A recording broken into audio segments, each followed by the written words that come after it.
Hello everyone, welcome to the exam time. Sir आज है 3 अगस्त और 3 अगस्त ही है ना, 1 मिनट चेक कर लेता हूँ, रुक जाओ। हाँ, आज है 3 अगस्त और तुम्हारे एग्जाम्स में रह गए हैं टोटल 4 दिन। 7 अगस्त को एग्जाम्स होने हैं, तुम्हारे एडमिट कार्ड्स रिलीज हो चुके हैं, आई होप तुमने डाउनलोड कर रखा होगा। और आज हम लोग कंप्लीटली रिवाइज करने वाले हैं इकोनॉमिक्स जैसे सब्जेक्ट को। इसके अंदर micro as well as macro दोनों ही आते हैं, लेकिन देखा गया कि मैक्रो से बहुत ही कम क्वेश्चन ना के बराबर देखने को मिले हैं तुम्हारे एग्जाम्स में। कहो तो एक भी क्वेश्चन नहीं मिले या छोटे मोटे एक आध क्वेश्चन देखने को मिल सकते हैं। तो मेन हमारा फोकस किस पे रहेगा? माइक्रो इकोनॉमिक्स पे, वो भी कुछ सेलेक्टेड टॉपिक्स पे। जैसे अगर मैं तुम्हें सेलेक्टेड टॉपिक्स के नाम बताऊं तो जस्ट वेट करो 1 मिनट। जैसे तुम्हारे हो गए यहाँ पे इकोनॉमिक्स के बेसिक्स, माइक्रो मैक्रो क्या होते हैं, डिमांड, डिमांड में types of demand, types of goods हो गए, इलास्टिसिटी ऑफ डिमांड, थोड़ी बहुत बातें उसमें करनी है। सब्स्टिट्यूट गुड्स क्या होते हैं, कॉम्प्लीमेंट्री गुड्स क्या होते हैं, ये सारी बातें। फिर आ जाते हैं total revenue, marginal revenue, average revenue पे, टीपी एपी एमपी ये करना है। Ordinal, cardinal, short production, dumping वगैरह थोड़ी बहुत बातें देख लेंगे, और साथ ही साथ फॉर्म्स ऑफ मार्केट के कुछ टाइप्स ऑफ मार्केट को कवर करके इस चैप्टर को खत्म कर देंगे टोटल इकोनॉमिक्स को। तो स्टार्ट करते हैं बेसिक से, थोड़ी बहुत इकोनॉमिक्स के बारे में तुम्हें बातें मैं बताता हूँ। यहाँ देखो स्टार्ट मैंने किया है किस चीज से, मैनेजेरियल इकोनॉमी से। अब मैनेजेरियल इकोनॉमिक्स देख के तुम्हें कंफ्यूज नहीं होना, ये जो मैनेजेरियल इकोनॉमिक्स होता है ये जस्ट हम इस बिजनेस इकोनॉमिक्स का दूसरा नाम है। क्या है ये? बिजनेस इकोनॉमिक्स का दूसरा नाम है। ठीक है, बहुत ही आराम से सुकून से करते हैं एक एक चीज। तो देखो यार होता क्या है, इकोनॉमिक्स तुम्हारे सिलेबस में, लेकिन मैं बिजनेस इकोनॉमिक्स को इंटीग्रेट करते लेकर चल रहा हूँ। Basically business economics micro aspect से डील करता है, लेकिन जो हमारा इकोनॉमिक्स होता है वो whole micro as well as macro दोनों से डील करता है।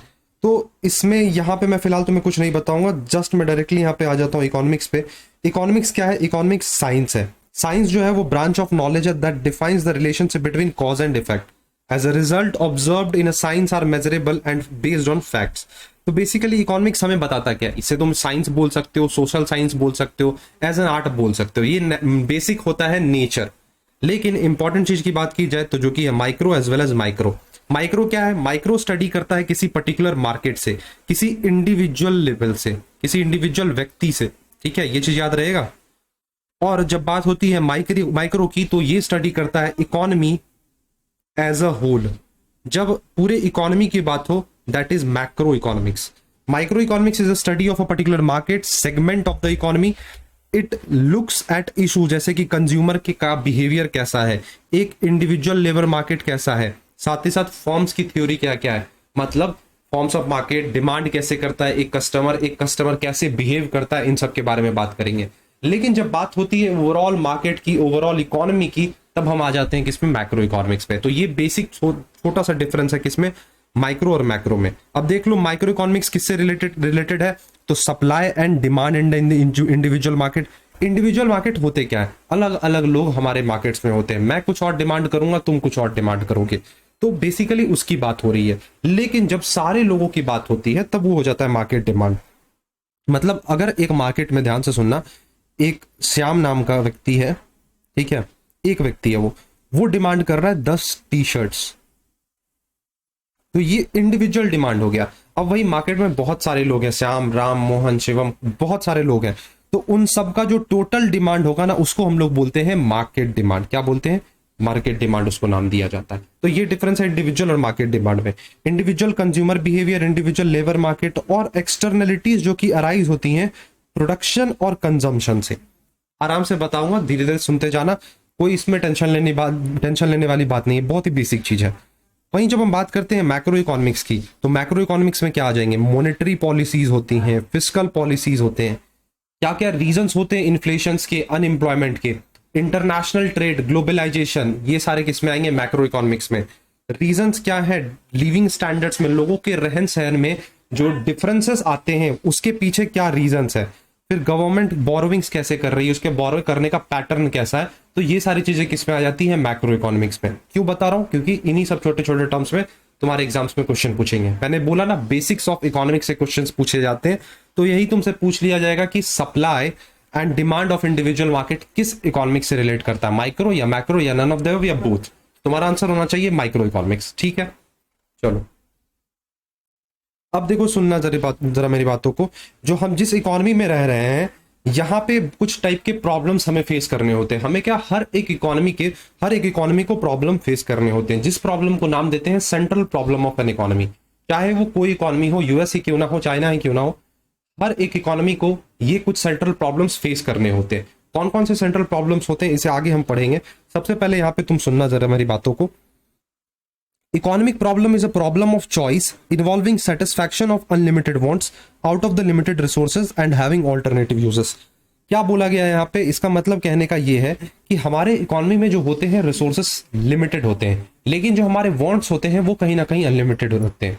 फॉर एग्जाम्पल, अगर तुम्हारा एक डिमांड जैसे ही सेटिस्फाई होता है, तुम दूसरे डिमांड के लिए हाथ फैलाते हो किसी के सामने, या फिर खुद से फुलफिल करने की कोशिश करते हो, नहीं फुलफिल हो पाता है तो छोड़ देते हो। तो यहां पे क्या हो रहा है, तुम्हारे वांट्स अनलिमिटेड है, एक वांट सेटिस्फाई हुआ नहीं कि दूसरा तुम्हारा वांट्स खुद अराइज हो जाता है। लेकिन जो तुम्हारे पास रिसोर्सेस हैं, रिसोर्सेस जैसे कि हमारे पैसे, हमारे पास मनी जो होती है वो लिमिटेड होते हैं, तुम उनसे कुछ सेलेक्टेड चीजें ही खरीद सकते हो। ऐसा नहीं कि अगर तुम्हें कार लेना है, बाइक लेना है और तुम्हारी मंथली इनकम 60,000 है तो तुम सब कुछ खरीद लोगे। हो सकता है तुम बस एक बाइक ही ले पाओ, वो भी 2-3 मंथ के सैलरी के अंदर, ठीक है। तो कुछ बेसिक चीजें ही हम सेटिस्फाई कर पाते हैं, सारे वांट्स को कवर नहीं कर पाते हैं। इसीलिए बोला गया है कि हमारे इकोनॉमी में प्रॉब्लम्स आ जाती हैं ढेर सारी इन द सेंस कि 3 प्रॉब्लम्स आती हैं जिसको कि हमें सॉर्ट आउट करना होता है। क्योंकि रिसोर्स हमारे इकोनॉमी में लिमिटेड है, रिसोर्स हमारी इकोनॉमी में स्कैर्स है, लेकिन हम जैसे लोग, आप जैसे लोग, इनके वांट्स जो है अनलिमिटेड है। एक सेटिस्फाई होता नहीं, दूसरा आ जाता।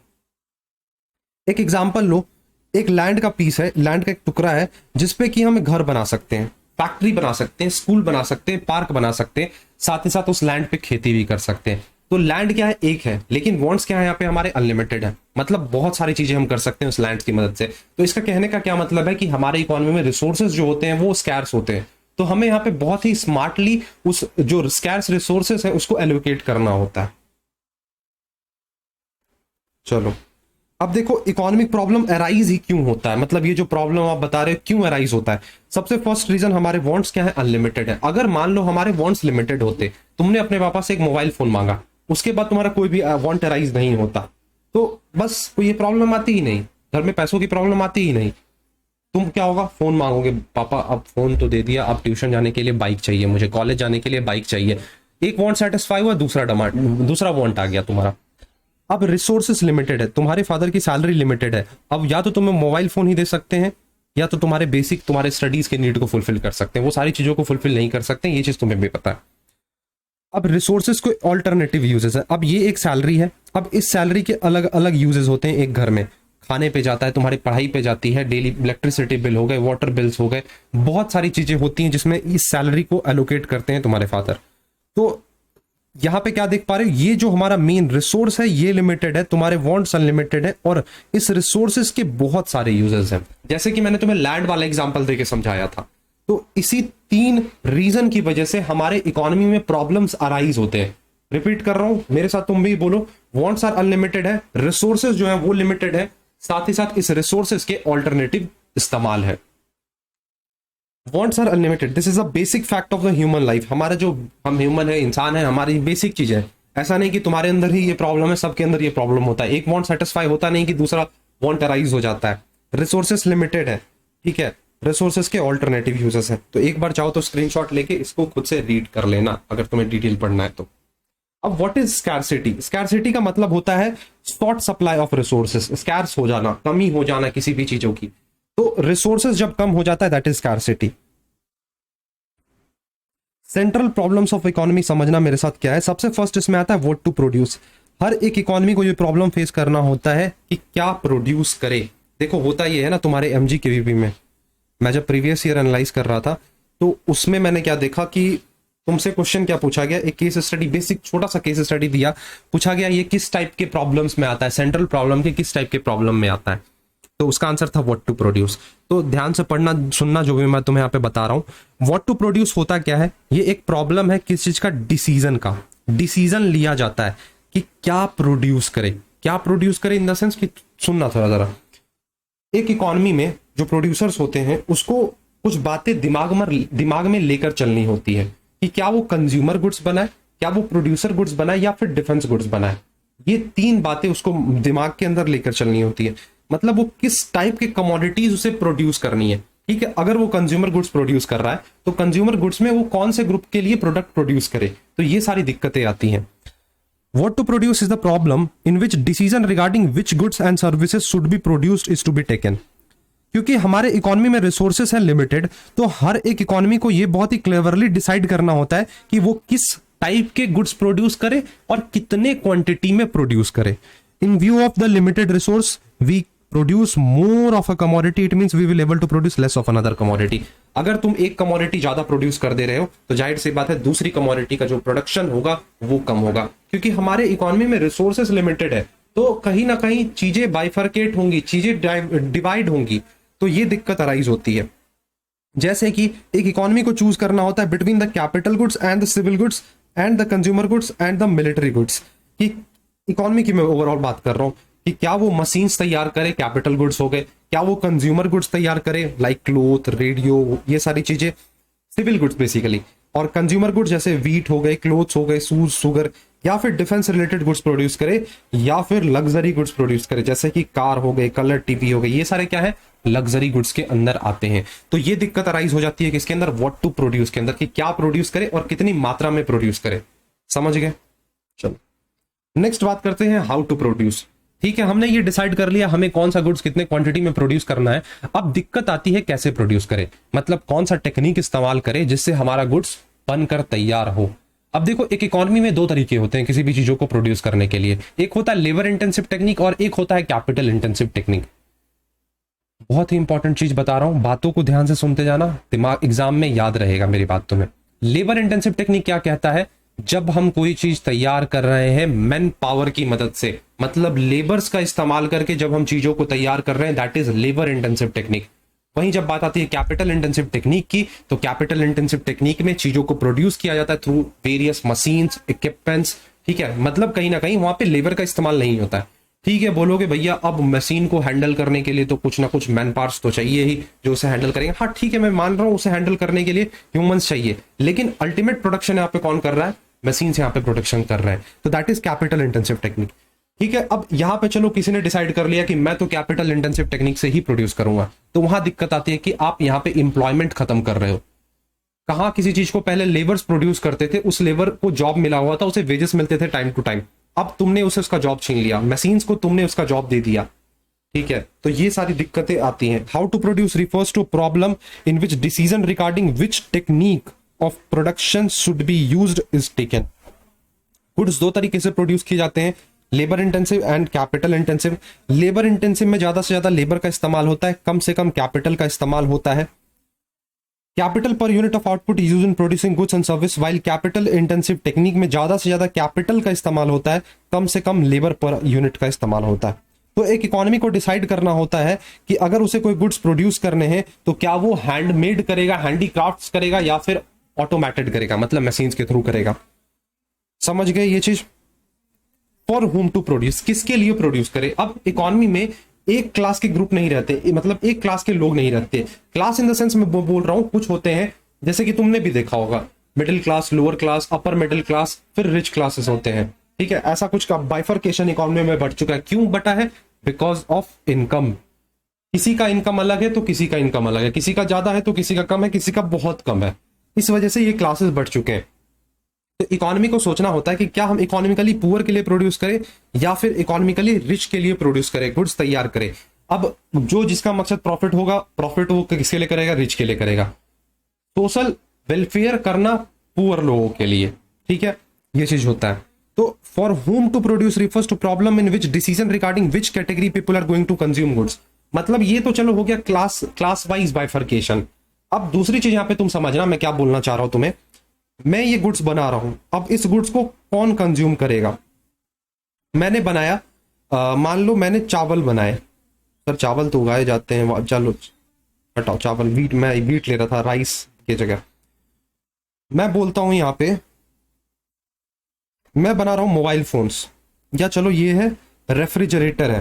ठीक है, अब ये रेफ्रिजरेटर कौन कंज्यूम करेगा। सर जाहिर सी बात है गरीब लोग अफोर्ड नहीं कर सकते हैं ये चीज, तो ये आपके रिच क्लास के लोग ही खरीदेंगे। तो ये चीजें होती हैं। समझ पा रहे हो मेरी बातों को? तो ये 3 सेंट्रल प्रॉब्लम्स है जो कि हर एक इकोनॉमी को फेस करना होता है। अभी स्टार्ट कर रहा हूँ इकोनॉमिक्स, इसीलिए थोड़ा सा डिटेल में तुम्हें मैं लेकर जा रहा हूँ। धीरे धीरे मैं सारा कुछ फास्ट वे में करवाऊंगा, टेंशन मत लेना, 1 घंटे में करवा दूंगा, 1 से सवा घंटे के अंदर। अब एक चीज आता है पॉजिटिव वर्सेस नॉर्मेटिव इकोनॉमिक्स, तुम्हारे लिए होमवर्क है, इसे कर लेना। चलो अब बात कर लेते हैं यहां पे कंज्यूमर बिहेवियर की। इसके बारे में कंज्यूमर बिहेवियर की, या कहो तो यूटिलिटी एनालिसिस की, जिसको कि हम कार्डिनल अप्रोच भी बोलते हैं। The theory of consumer behaviour मतलब एक कंज्यूमर कैसे बिहेव करता है, कैसे रिएक्ट करता है, उसके बारे में यहां पे बात होगी। The theory of consumer behaviour seeks to explain the determination of consumers equilibrium. अब यहां पे समझना, इकोनॉमिक थ्योरी जो होती है हमारी, इसको 2 तरीके से समझा जा सकता है। पहला होता है कार्डिनल यूटिलिटी एनालिसिस, दूसरा होता है ऑर्डिनल यूटिलिटी। क्वेश्चन था इस एग्जाम में। इंपॉर्टेंट पॉइंट्स यहां तुम्हें देखने को मिल रहे हैं, बहुत ही इंपॉर्टेंट पॉइंट है, याद कर लेना। यूटिलिटी एनालिसिस को 2 पार्ट में बाइफरकेट किया गया, एक है कार्डिनल और एक है ऑर्डिनल। कार्डिनल किसने दिया था? रटलो अल्फ्रेड मार्शल। एक इंपॉर्टेंट चीज, डिस्क्रिप्शन में टेलीग्राम चैनल का लिंक दे रहा हूं, जाके फटाफट से ज्वाइन करो। वहां पे मैं 2 PDF शेयर करूंगा, ठीक है? अगर तुम्हें वहां से डाउनलोड नहीं करना है तो मेरी वेबसाइट का लिंक डिस्क्रिप्शन में मैंने डाला हुआ है। 2 PDFs मैं शेयर करूंगा जिसमें इकोनॉमिक ऑथर्स के सारे डेफिनेशन दे रखे हैं, कर लेना कवर, डाउनलोड करके प्रिंट लेना हो प्रिंट ले लेना, ऑनलाइन पढ़ना हो ऑनलाइन पढ़ लेना। दूसरी PDF एक होगा मैनेजमेंट के कुछ सेलेक्टेड ऑथर्स और उनके दिए गए डेफिनेशंस, उसको रट लेना। तीसरी चीज, एक और एडिशन बोनस में PDF दे रहा हूं, बैंक्स एंड फाइनेंशियल इंस्टीट्यूशन के डेट, एक्ट्स और उनके चेयरमैन कौन है, वो भी मैं तुम्हें प्रोवाइड कर रहा हूं। तो मेरी इस मेहनत का 1 लाइक तो बनता है, और इस वीडियो को यार शेयर करो दोस्तों में, ठीक है? मैं तुम्हारे लिए मेहनत कर रहा हूं तो तुम्हारा भी फर्ज बनता है कि तुम मेरे लिए करो। तो ये PDF तुम 3 PDF हमारी वेबसाइट से भी डाउनलोड कर सकते हो, साथ ही साथ तुम टेलीग्राम चैनल से भी डाउनलोड कर सकते हो, डिस्क्रिप्शन में लिंक है। हाँ, फास्टली तुम्हें टेलीग्राम पे ज्यादा मिल जाएगा। स्टार्ट करते हैं cardinal utility analysis. Cardinal utility किनके द्वारा दिया गया? अल्फ्रेड मार्शल के द्वारा दिया गया। हम इसे मेजर कर पाते हैं यूटिल्स के टर्म्स में, ये एक मेजरमेंट वैल्यू सेट किया गया है। Law of DMU, law of equi marginal utility analysis, ये 2 लॉ कहां हम पढ़ते हैं? कार्डिनल यूटिलिटी एनालिसिस में, याद रखोगे। और इसे हम मार्सिलियन एनालिसिस भी बोलते हैं, किसे? कार्डिनल यूटिलिटी एनालिसिस के। कार्डिनल यूटिलिटी एनालिसिस को किनके द्वारा दिया गया? तो अल्फ्रेड मार्शल के द्वारा दिया गया। लेकिन जब बात आती है किसकी? ऑर्डिनल यूटिलिटी एनालिसिस की, तो ऑर्डिनल यूटिलिटी एनालिसिस तुम यहाँ पे देख पा रहे होगे, JR हिक्स के द्वारा दिया गया है और RGD एलन के द्वारा दिया गया है। अब इसे हम मेजर तो नहीं कर सकते, लेकिन इसको हम कंपेयर कर सकते हैं रैंक्स के थ्रू, और इसका एक बेस्ट एग्जांपल हो जाता है इंडिफरेंस कर्व एनालिसिस। तो ये चीज तुम्हें याद रहेगा या नहीं रहेगा? Ordinal utility analysis JR Hicks और RGD एलन दे रहे हैं, इसे हम मेजर नहीं करते, इसे हम रैंक्स के थ्रू कंपेयर करते हैं, rank 1, rank A, rank BC, इस तरह से। लेकिन इसमें क्या होता है? अल्फ्रेड मार्शल वाले में, कार्डिनल यूटिलिटी एनालिसिस में, इसमें क्या होती है? इसको हम मेजर कर पाते हैं यूटिल्स के टर्म्स में। जैसे अगर तुम चाय पी रहे हो तो तुम्हें कितना यूटिल्स का सेटिस्फैक्शन मिल रहा है, तुम ये बोलोगे। यूटिलिटी एनालिसिस सबसे पहले स्टार्ट कर रहे हैं। यूटिलिटी एनालिसिस में कौन सा? Cardinal approach. The cardinal approach to the theory of consumer behaviour is based upon the concept of the utility. ये एज्यूम करता है कि जो यूटिलिटी है ये कैपेबल है किसी भी चीज को मेजर करने के लिए। जैसे इसमें कार्डिनल नंबर्स का इस्तेमाल होता है। कार्डिनल नंबर्स क्या होते हैं? 1, 2, 3, 4, इस प्रकार से तुम बोल सकते हो कार्डिनल नंबर। तुम्हें अगर एक चॉकलेट खा के जो भी सेटिस्फैक्शन मिल रहा है, तुम बोलोगे मुझे 4 यूटिल्स का सेटिस्फैक्शन मिला, 3 यूटिल्स, 2 यूटिल्स या 1 यूटिल्स, या फिर 10 यूटिल्स का तुम्हें सेटिस्फैक्शन मिला। तो यहाँ पे नंबर्स का इस्तेमाल हो रहा है, किसमें? कार्डिनल एनालिसिस में। फिशर्स ने टर्म यूज किया था यूटिल, जिसके थ्रू हम यूटिलिटी को मेजर कर पाते हैं। अब what is utility? Bar bar repeat कर रहा हूं। तो यूटिलिटी का मतलब होता है want satisfying power of a commodity, किसी भी कमोडिटी की वो क्षमता जो कि तुम्हारे नीड्स को सेटिस्फाई करते। क्लियर है? समझ गए मेरी बात को? The term utility in economics is to use to denote the quantity in a goods और service by virtue of which the our wants are satisfied, जिसके थ्रू हमारे वांट्स क्या हो जाते हैं? सेटिस्फाई हो जाते हैं। Concepts of utility. यूटिलिटी इतना डिटेल तुमसे नहीं पूछेगा, बता रहा हूं क्योंकि मुझे मालूम है तुम्हें आधा अधूरा नॉलेज लेना पसंद नहीं है, मुझे भी देना पसंद नहीं है। इनिशियल यूटिलिटी बेसिकली होता क्या है? शुरुआती दौर में जब चीजें हम कंज्यूम करना स्टार्ट करते हैं। मान लो ये चॉकलेट है, सर ये चॉकलेट किस एंगल से दिख रहा है? यार मान लो ना चॉकलेट है, मैं इसे खा रहा हूँ, फर्स्ट बाइट मैंने जैसे ही लिया, मुझे नेक्स्ट लेवल का सेटिस्फैक्शन मिलेगा। पिज्जा का एक स्लाइस में जब लेता हूं तो मुझे सेटिस्फैक्शन बहुत ही ऊपर लेवल का मिलता है, लेकिन लास्ट स्लाइस पर जाते जाते कहीं ना कहीं मेरा मन उतर जाता है। हो सकता है तुम खाते हो सकता है तुम फेंकते हो, ठीक है, तो that is initial utility. Starting stage में चीजों को जब कंज्यूम हम करते हैं तो उससे जो हमें सेटिस्फैक्शन मिलता है that is initial utility. Total utility, जब सारे यूटिलिटी को कंपाइल कर दिया गया, मतलब फर्स्ट बाइट लिया तो इतना का सेटिस्फैक्शन मिला, दूसरा लिया तो इतना का सेटिस्फैक्शन, तीसरा इतना, चौथा इतना, मतलब जब सबको सारे यूटिलिटी को कंपाइल करके लाया गया, टोटल यूटिलिटी। क्लियर है ये चीज? क्लियर है या नहीं? मैं बाल वाल सही कर लेता हूं, कहोगे सो के उठ के आ गया। बिल्कुल यार, सो के ही आया।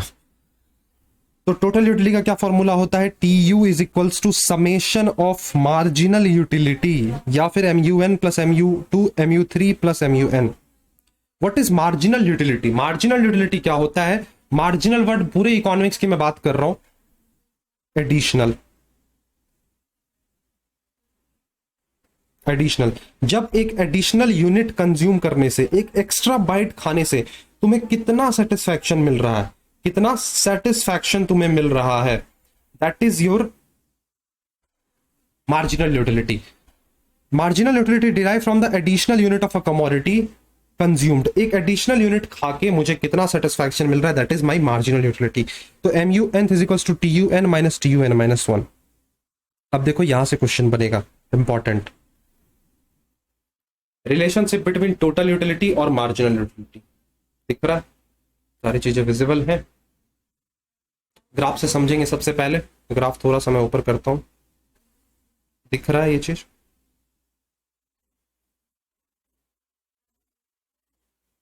चलो अब देखो, सबसे पहले यहां पे जो तुम देख पा रहे हो ये कर्व, ये है हमारा किसका? टोटल यूटिलिटी का है। टोटल यूटिलिटी का कर्व है। अब यहां पे तुम्हें क्या देखने को मिल रहा है? मार्जिनल यूटिलिटी का। कौन सा? ये वाला। दो कर्व्स यहां तुम्हें देखने को मिल रहा है। फर्स्ट है ये हमारा मार्जिनल यूटिलिटी, और ये है कौन हमारा? ये हमारा टोटल यूटिलिटी। समझते हैं चीजों को ध्यान से, तुम यहां पे देखते जाना। टोटल यूटिलिटी का जो कर्व है यहां पे तुम देख पा रहे होगे, क्या हो रहा है? स्टार्टिंग में वो धीरे धीरे बहुत फास्ट रेट से, बहुत तेजी से इंक्रीज कर रहा है। यहां तक तुमने क्या देखा? तेजी से वो इंक्रीज किया या नहीं किया? इतना समझे या नहीं समझे? मतलब फास्ट वे में तो इंक्रीज कर रहा है, एकदम ऊपर जा रहा है। दूसरे स्टेज की अगर मैं बात करूं, तुम्हें यहां पे समझाऊं, एक मिनट पेन चेंज करता हूं थोड़ा सा। दूसरे स्टेज की अगर मैं बात करूं तो यहां पे देखोगे वो धीरे धीरे कम रेट से बढ़ रहा है। बढ़ तो रहा है अभी भी, लेकिन कम रेट से बढ़ रहा है। यहां पे तुमने देखा एकदम स्ट्रेट से थोड़ा सा ही कम स्पीड से बढ़ रहा था यहां पे, लेकिन कम रेट से बढ़ रहा है। अब आगे थोड़ा सा और समझो, इस जगह पे क्या हुआ? जाके वो कांस्टेंट हो गया। यहां पे क्या हुआ? कांस्टेंट हुआ। बढ़ने के बाद सबसे पहले बहुत फास्टर रेट से इंक्रीज किया, फिर थोड़ा सा कम रेट हुआ, मतलब डिक्लाइनिंग रेट से इंक्रीज किया। इंक्रीज तो किया लेकिन कम रेट से इंक्रीज किया, दैट इज डिक्लाइनिंग रेट। फिर जाकर वो होता है कांस्टेंट, पर्पल वाला कांस्टेंट। अब क्या हो रहा है? कांस्टेंट होने के बाद वो करता है डिक्लाइन। क्या किया? डिक्लाइन किया। तो ये कुछ बातें इसमें तुम्हें समझनी है। अब ये टोटल यूटिलिटी का कर्व, ये रहा मार्जिनल यूटिलिटी कर्व, दोनों को हम एक साथ समझेंगे। कैसे समझना है? अब देखना जरा मार्जिनल यूटिलिटी कर्व को, मैं तुम्हें ध्यान से समझा रहा हूं यहां पे। ये है हमारा मार्जिनल यूटिलिटी का कर्व। मार्जिनल यूटिलिटी तुम देख पाओगे धीरे धीरे कंटिन्यूअसली वो क्या कर रहा है? डिक्लाइन कर रहा है। क्या हो रहा है? डिक्लाइन होता जा रहा है। उसमें कोई भी उतार चढ़ाव जिंदगी की तरह नहीं है, डायरेक्टली वो डिक्लाइन ही हो रहा है। तो ये डिक्लाइन हो रहा है और एक स्टेज पे जाकर कहां पहुंच जाता है? ये जीरो पे पहुंच जाता है, फिर वो निगेटिव बदल जाता है। यहां तक तुमने देखा पॉजिटिव है, अच्छा एक्स एक्सिस के नीचे गया तो यार वो निगेटिव ही होगा, जाहिर सी बात है, बेसिक चीज। तो समझने वाली क्या यहां पे बात है? इस पर्टिकुलर पॉइंट को हम लोग नाम देते हैं पॉइंट ऑफ सैचुरेशन और पॉइंट ऑफ सैटिस्फैक्शन, जहां पे हमारा मार्जिनल यूटिलिटी का कर्व जीरो के बराबर हो जाता है। इस पॉइंट को यहां पे देख पा रहे, इस पॉइंट को हम लोग नाम देते हैं पॉइंट ऑफ सैटिस्फैक्शन, इस पॉइंट को। तो ये जो हमारा पॉइंट ऑफ सैटिस्फैक्शन, जहां पे हमारा मार्जिनल यूटिलिटी जो होता है, एडिशनल यूटिलिटी की बात हो रही है यहाँ पे, वो जीरो के बराबर हो जाता है। अब इसी पॉइंट को जरा तुम ध्यान से देखते जाना, यहाँ पे मैं लाइन जो ड्रॉ कर रहा हूं, इस पॉइंट पे हमारा टोटल यूटिलिटी क्या है? सर टोटल यूटिलिटी तो अपने मैक्सिमम हेड पे है, उससे ऊपर वो जा ही नहीं सकता है, बल्कि उसके बाद वो डिक्लाइन करना स्टार्ट कर देता है। तो जहां पे मार्जिनल यूटिलिटी जीरो होता है, उस जगह पे हमारा टोटल यूटिलिटी क्या होता है? मैक्सिमम होता है। ये चीज समझ आया तुम्हें? नहीं आया? दोबारा बताऊं, देखना जरा, सुनना मेरी बातों को। इस पॉइंट पे देखो, ये कर्व अगर तुम समझ गए ना, total product, marginal product, average product वाला concept clear, total revenue, average revenue, marginal revenue वाला कर्व क्लियर, सिमिलर होता है कुछ हद तक। हाँ, भले टी आर ए आर अलग है, लेकिन ये टीपी से तुम इसे कोरिलेट कर सकते हो। क्या मैं तुम्हें बता रहा हूं, यहाँ पे मार्जिनल यूटिलिटी जो है कंटिन्यूअसली डिक्लाइन करता जा रहा है, एक जगह पे जाता है जहां पे हमारा मार्जिनल यूटिलिटी क्या होता है, जीरो। पहले क्या है, पॉजिटिव है, फिर हुआ वो जीरो, फिर हो जाता है निगेटिव। ये तीन चीज समझ गए होंगे। जहां पे मार्जिनल यूटिलिटी हमारा जीरो होता है, उसी पॉइंट पे हमारा टोटल यूटिलिटी क्या होता है, मैक्सिमम होता है। इतना क्लियर। दूसरी बात, जब मार्जिनल यूटिलिटी निगेटिव बन जाता है, मार्जिनल यूटिलिटी कहां निगेटिव बन रहा है सर, जीरो के बाद ये वाला जो पोर्शन देख रहे हो, ये पोर्शन देख पा रहे हो, एक मिनट, ये पोर्शन यहां पे क्या हो रहा है, मार्जिनल यूटिलिटी हमारा हो जा रहा है निगेटिव। जब मार्जिनल यूटिलिटी निगेटिव होता है तो उस सिचुएशन में हमारा टोटल यूटिलिटी क्या होता है, डिक्लाइन होता है। होता है या नहीं होता है? जब मार्जिनल यूटिलिटी जीरो होगा, तब जब मार्जिनल यूटिलिटी निगेटिव होता है, माइनस में होता है, तो उस सिचुएशन में हमारा टोटल यूटिलिटी क्या करता है, डिक्लाइन करता है। ये तुम समझ गए ग्राफ। अब इस चीज को देखो, टोटल यूटिलिटी क्या होता है, समेशन ऑफ मार्जिनल यूटिलिटी। ये चीज मैंने तुम्हें बता दिया, बेसिक चीज। जैसे जैसे टीयू बढ़ता है हमारा एमयू पॉजिटिव रहता है। टीयू जब तक बढ़ता है तब तक हमारा मार्जिनल यूटिलिटी क्या होता है, पॉजिटिव होता है। समझना जरा, यहाँ पे टीयू जब तक बढ़ रहा है, टीयू यहां तक बढ़ रहा है, तब तक हमारा मार्जिनल यूटिलिटी क्या है, पॉजिटिव है ना। मतलब ये तो पॉजिटिव ही होगा ना, यहां जीरो होता है, इसके बाद निगेटिव होता है, तो तब तक हमारा क्या है, मार्जिनल यूटिलिटी पॉजिटिव है। जैसे ही हमारा मार्जिनल यूटिलिटी जीरो हुआ, टोटल यूटिलिटी अपने मैक्सिमम पे पहुंच जाता है। ठीक है, एक मिनट रुकना जरा यार, कुछ ग्लिच लग रहा है मुझे।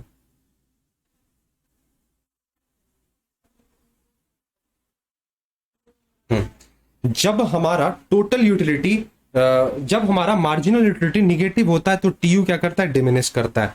डिक्रीजिंग एमयू, गिरता हुआ एमयू क्या बताता है कि टीयू बढ़ तो रहा है लेकिन डिक्रीजिंग रेट पे बढ़ रहा है। तो ये सारी चीजें तुम्हें क्लियर हो गई होगी मुझे जहां तक लगता है। अब तुम्हें मैं समझा रहा हूं law of utility analysis. What is law of utility analysis? सुनना, लॉ ऑफ यूटिलिटी एनालिसिस को हम लोग गॉसेंस फर्स्ट लॉ बोलते हैं। एग्जाम में क्वेश्चन आया है तुम्हारे, गॉसेंस फर्स्ट लॉ और Gossen's second law.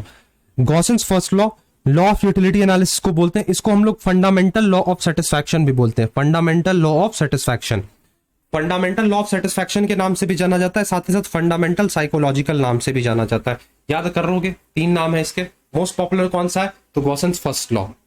Law of utility analysis is also known as Gossen's first law, fundamental law of satisfaction, और साथ ही साथ फंडामेंटल साइकोलॉजिकल लॉ। क्लियर ये चीज? चलो अब बात करते हैं लॉ ऑफ डीएमयू। फटाफट चीजों को मैं तुम्हें समझाऊंगा यहाँ पे। लॉ ऑफ डीएमयू कहता क्या है? जब हम चीजों को कंटिन्यूअसली कंज्यूम करना स्टार्ट करते हैं तो ये जाहिर सी बात है उससे मिलने वाला सेटिस्फैक्शन धीरे धीरे कम होता जाएगा। पिज्जा का फर्स्ट स्लाइस खाओ, pizza not, this is pizza. Pizza का फर्स्ट स्लाइस खाते हो, सेटिस्फैक्शन नेक्स्ट लेवल का मिलता है। दूसरे स्लाइड में थोड़ा सा कम हुआ, दूसरे तीसरे स्लाइस में थोड़ा सा कम, कहीं ना कहीं लास्ट स्लाइस पे बहुत ही कम हो जाता है। और उसी वक्त कोई तुम्हें आके दूसरा पिज्जा का डब्बा पकड़ा दे और तब जब तुम उसे बाइट लोगे, यार उल्टी कर दूंगा, वॉमिट कर दूंगा मैं, ऐसे सिनेरियोस क्रिएट हो जाती हैं। तो लॉ ऑफ डीएमयू क्या कहता है? जैसे जैसे हम चीजों को कंज्यूम करते हैं, कहीं ना कहीं उससे मिलने वाला सेटिस्फैक्शन धीरे धीरे कम होता जाता है। यूटिलिटी एनालिसिस के अंदर दो लॉ है यहाँ पे हमने देखा। सबसे फर्स्ट कौन सा? Law of DMU. कौन सा लॉ हमने देखा? Law of DMU, law of diminishing marginal utility. दूसरा है law of equi marginal utility. ठीक है, मेन एजम्पशन क्या कहता है इस लॉ का? कौन सा लॉ? डीएमयू का। यूटिलिटी को हम लोग कार्डिनल नंबर्स में मेजर करेंगे, that is 1 2 3। There is a no change in the consumer of income. अगर एक कंज्यूमर 60 रुपए कमा रहा है तो वो 60 रुपए ही कमाएगा, उसके इनकम में कोई भी चेंज नहीं आएगा। Marginal utility of money, that is MUM, marginal utility of money remains constant. ये क्या रहेगा? हमेशा कांस्टेंट रहेगा। Suitable quantity of commodity consume की जाएगी। ऐसा नहीं कि तुम यहाँ पे एक चम्मच से पानी पीने बैठ गए हो, स्पून से तुम पानी पी रहे हो, ग्लास से, या तो तुम ठीक है एक वाटर बॉटल से पानी पी लो या फिर एक ग्लास से तुम पानी पी लो। बच्चों की तरह एक ऐसा होता है ना कि हमें मम्मी खिलाती थी, एक और खा लेते थे, फिर घूमते घूमते राउंड मारते हुए आते थे, फिर दोबारा दूसरा और लेते थे। तो दैट इज दूसरा बाइट मीन्स ये नहीं होना चाहिए। तो यहाँ पे क्या हमें समझना है कि हम जो यहाँ पे सुटेबल क्वांटिटी कंज्यूम कर रहे होंगे। खाने बैठे थे और आराम से एक बार दो बार आराम से खाएंगे, ऐसा नहीं खा लिया, घूम के आए, दूसरा राउंड मारते हुए फिर से एक बाइट, फिर गए, फिर तीसरा राउंड मार के, ऐसा नहीं होना चाहिए। साथ ही साथ ग्लास ऑफ वाटर पीना है, ना कि चम्मच से पानी पीना है हमें। ये मैं तुम्हें समझा रहा हूं। जैसे क्या तुम देख पा रहे होगे, cup of T not a spoon. समझ गए? कंटिन्यूअस कंजम्पशन होना चाहिए। चलो और तो कुछ इसमें नहीं है। हाँ, और कंज्यूमर रेशनल होना चाहिए, मतलब वो एक जजमेंट पास कर सके, दिमागी हालत उसकी सही होनी चाहिए। सुटेबल होना चाहिए। अब what is consumer equilibrium? Consumer equilibrium एक ऐसा सिचुएशन है जहां पे एक कंज्यूमर को लिमिटेड इनकम के साथ मैक्सिमम सेटिस्फैक्शन मिलता है और कहीं ना कहीं वो उस लेवल ऑफ एक्सपेंडिचर को चेंज नहीं करना चाहता है। मतलब सुनना जरा, consumer equilibrium refers to situation when a consumer is having maximum satisfaction with the limited income. उसके लिमिटेड इनकम से उसको मैक्सिमम सेटिस्फैक्शन मिलता है and has no tendency to change his way of existing expenditure. जैसे कि मान लो तुम्हारे पास 60 रुपए हैं, ठीक है, 60 रुपए हैं और अगर तुम्हें यहां पे 30 रुपए के तुम 30 रुपए और 30 रुपए तुमने कर दिया। ऐसा हो सकता है कि 20 रुपए और 40 रुपए का भी कॉम्बो बने, लेकिन मान लो 30-30 का मैंने यहां पे ऊपर में बना दिया। तो ये जो 30 और 30 का है, 30 रुपए में तुम खरीद रहे हो, क्या खरीदोगे? 20 वाला लेज खरीद ले रहे हो और 10 रुपए का कुरकुरे खरीद ले रहे हो। पहला ये हो गया। चलो 30 वाला कोई आता होगा, लेज आता ही है भाई साहब, वो खरीद ले रहे हो तुम, 30 का लेज खरीद रहे हो और 30 रुपए का तुम बिस्किट खरीद ले रहे हो और तुम्हारा क्या कहना है? मुझे मैक्सिमम सेटिस्फैक्शन मिल रहा है, मेरे 60 रुपए से मुझे मैक्सिमम सेटिस्फैक्शन मिला है, यहाँ पे मैं इस कंजम्पशन पैटर्न को चेंज नहीं करना चाहता हूं। तो that is your consumer equilibrium. मतलब ये एक वैसा पोजीशन है जहां पे कंज्यूमर को क्या मिल जाता है? मैक्सिमम सेटिस्फैक्शन मिल जाता है विथ लिमिटेड इनकम। समझ गए? कंज्यूमर इनकम को दो केसेस में समझा जा सकता है, सिंगल कमोडिटी और टू कमोडिटी। इंपॉर्टेंट नहीं है तुम्हारे एग्जाम पर्सपेक्टिव से, लेकिन ध्यान से सुन लेना जो भी बातें मैं बताऊंगा। जब हम बात करते हैं किसी एक कमोडिटी की, तो प्रैक्टिकल लाइफ में ये चीज एग्जिस्ट ही नहीं करता है। एक बंदा अगर 60 रुपए कमा रहा है, तो तुम्हें क्या लगता है वो 60 के 60 जाके किसी एक ही प्रोडक्ट पे खर्च करेगा? क्योंकि नहीं भाई, ऐसा थोड़ी ना होता है। अगर तुम्हारे पास 60 रुपए, अगर मान लो मेरी इनकम 40 रुपए है, ठीक है, मेरे पास ये दो मार्कर्स तुम्हें यहाँ पे देखने को मिल रहे हैं, क्या मैं 20 रुपए सिर्फ जाके ब्लू मार्कर पे या 40 रुपए में जाके ब्लू मार्कर पे ही खर्च करूंगा? नहीं, हो सकता है कि मैं दो मार्कर खरीद के लाऊं। सिंगल कमोडिटी, या चलो ठीक है हटाओ, मैं इसे हटाता हूं। मैं एग्जांपल से तुम्हें समझाता हूं। एक हाइलाइटर यहाँ पे तुम्हें देखने को मिल रहा है और ये है एक मार्कर, ब्लैक मार्कर, और मेरे पास है टोटल 40 रुपए का इनकम। तो ऐसा तो सिंगल कमोडिटी की जब मैं बात करता हूं, तो एक कंज्यूमर क्या करता है? पूरा का पूरा पैसा जाके हाइलाइटर पे खर्च करके लाता है। जब बात आती है डबल कमोडिटी की, तो डबल कमोडिटी के केस में कंज्यूमर दो गुड्स पे अपने कमोडिटी को खर्चता है। तो ये प्रैक्टिकल लाइफ में पॉसिबल है, लेकिन जब बात आ रही है यहाँ पे किसकी? सिंगल कमोडिटी की, तो ये कहीं ना कहीं प्रैक्टिकल लाइफ में उतना पॉसिबल नहीं है। तो इसको हम क्या समझते हैं? इसको समझने के लिए हमें दो कंडीशंस करने होते हैं फुलफिल। पहला है price of the given quantity क्या है, दूसरा एक्सपेक्टेड यूटिलिटी हमें उस कमोडिटी से क्या मिलने वाला है। ठीक है, तो इक्विलिब्रियम कंडीशन इसमें तुम्हें समझना होगा। ये चीज देखना, एक कंज्यूमर एक्स कमोडिटी का यूनिट कुछ इस प्रकार परचेज कर रहा है, 1 unit, 2 unit, 3 unit, 4 unit, 5 unit और 6 यूनिट, और प्राइसेस जो है हर लेवल पे सेम है। मैंने क्या बोला? प्राइसेस और इनकम उसका जो रहेगा वो कांस्टेंट रहेगा, जैसे कि यहाँ पे एग्जांपल में दे रखा है। तो अब सबसे पहले इसका जो यूटिलिटी इसको मिल रहा है, 20 यूटिलिटी मिल रहा है। कैसे 20 यूटिलिटी मिल रहा है? एक कमोडिटी खरीद रहा है, उससे उसको 20 यूटिलिटी मिला। दूसरा कमोडिटी जैसे ही उसने परचेज किया, उसका यूटिलिटी कम होना स्टार्ट किया। तीसरे कमोडिटी पे और भी कम हुआ, चौथे कमोडिटी पे और भी, पांचवें पे जाके 0 हो गया और फाइनली निगेटिव हो गया। ये जो कर्व मैंने तुम्हें बताया था ना मार्जिनल यूटिलिटी वाला, उससे रिलेट करो इसे तुम। तो ये चीज है। अच्छा, इसका इक्विलिब्रियम कौन सा हो जाएगा? ये वाला सिचुएशन इक्विलिब्रियम हो जाएगा। कैसे इक्विलिब्रियम होगा? तो यहाँ पे इक्विलिब्रियम कंडीशन में क्या बोला गया है? MUX is equals to price X, price of commodity X। ये कंडीशन जिस स्टेज पे भी फुलफिल हो जाएगा, अगर तुम्हारी इनकम प्राइस तुम्हारी 10 रुपए है और तुम्हें सेटिस्फैक्शन भी 10 रुपए का मिल रहा है जिस लेवल पे, उस लेवल को हम लोग क्या नाम देते हैं? Consumer equilibrium. कहां पे ये मैच कर रहा है? सर इस जगह पे मैच कर रहा है, देख पाओगे? ठीक है, इंपॉर्टेंट नहीं है एग्जाम पर्सपेक्टिव से। चलो अब देख लो थोड़ी सी बातें और मैं बता देता हूं। कंज्यूमर जब दो कमोडिटी पे अपने पैसों को खर्च करता है, इस पे अप्लाई होता है कौन सा law? Law of equi marginal utility, जिसे कि हम लॉ ऑफ सब्सटीट्यूशन के नाम से लॉ ऑफ मैक्सिमम सेटिस्फैक्शन और गॉस एंड सेकेंड लॉ, ये 3 नाम से जानते हैं। इंपॉर्टेंट है सारे के, मैं एडिशनल नाम तुम्हें बताता चल रहा हूं, एग्जाम से पूछते हैं भाई तभी बता रहा हूं। तो ये चीज याद रख लेना, जब एक कंज्यूमर दो कमोडिटी पे खर्चता है तब उसकी कुछ इनकम पैटर्न होती है। अब देखो तुम्हारे सिलेबस में तो नहीं है कंज्यूमर वो दो कमोडिटी का खर्चना पूरे डिटेल में समझना, ये सब चीज नहीं है, क्योंकि मैंने पैटर्न देख लिया है तुम्हारे पेपर का। चलो अब मैं तुम्हें बताने वाला हूं ऑर्डिनल यूटिलिटी। कार्डिनल यूटिलिटी मैंने तुम्हें बहुत अच्छे तरीके से समझा दिया, उसमें 2 लॉ होते हैं, लॉ ऑफ इक्वी मार्जिनल और लॉ ऑफ DMU। किसने कौन से लॉ को दिया ये भी मैंने तुम्हें बता दिया, और किसके क्या नाम होते हैं वो भी मैंने तुम्हें बता दिया।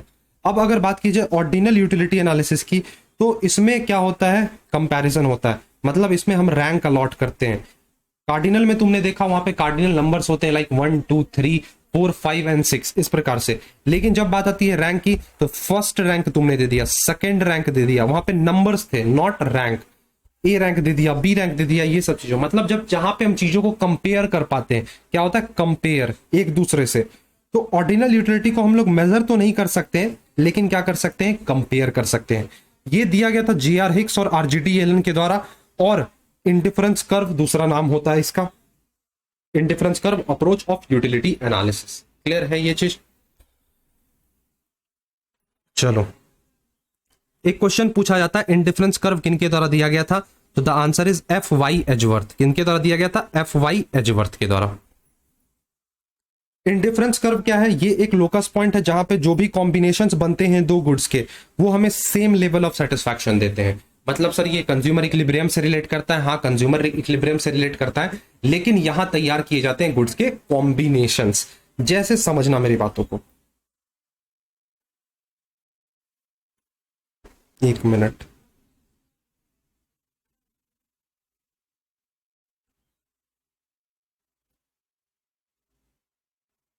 जैसे देखो यहाँ पे राइस और व्हीट का एग्जांपल दिया, लेकिन मैं तुम्हें दूसरे एग्जांपल से समझा रहा हूं। मान लो एक कंज्यूमर का जो इनकम है वो कितना है, 30 रुपए का इनकम है, ठीक है, 30 रुपए का इनकम है, इतना याद रखना। और दो इकोनॉमी में दो कमोडिटीज हैं।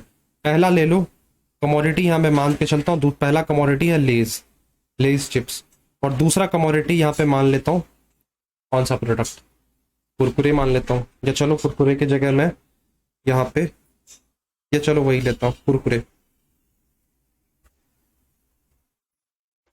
लेज का प्राइस मान लो कितना है 5, और कुरकुरे का कितना है 10, इतना मान के चलो। वैसे लेज का भी 10 का पैकेट आता है, कुरकुरे के भी 5 के पैकेट आते हैं, लेकिन फिलहाल मान लो लेज कितने का आ रहा है, 5 का आ रहा है, और कुरकुरे 10 के आ रहे हैं, और कंज्यूमर का इनकम है कितना, 30 रुपया। तो वो किस प्रकार से अपने इनकम को खर्च करेगा जिससे कि उसको प्रॉपर सेटिस्फैक्शन मिल जाए उस गुड्स का।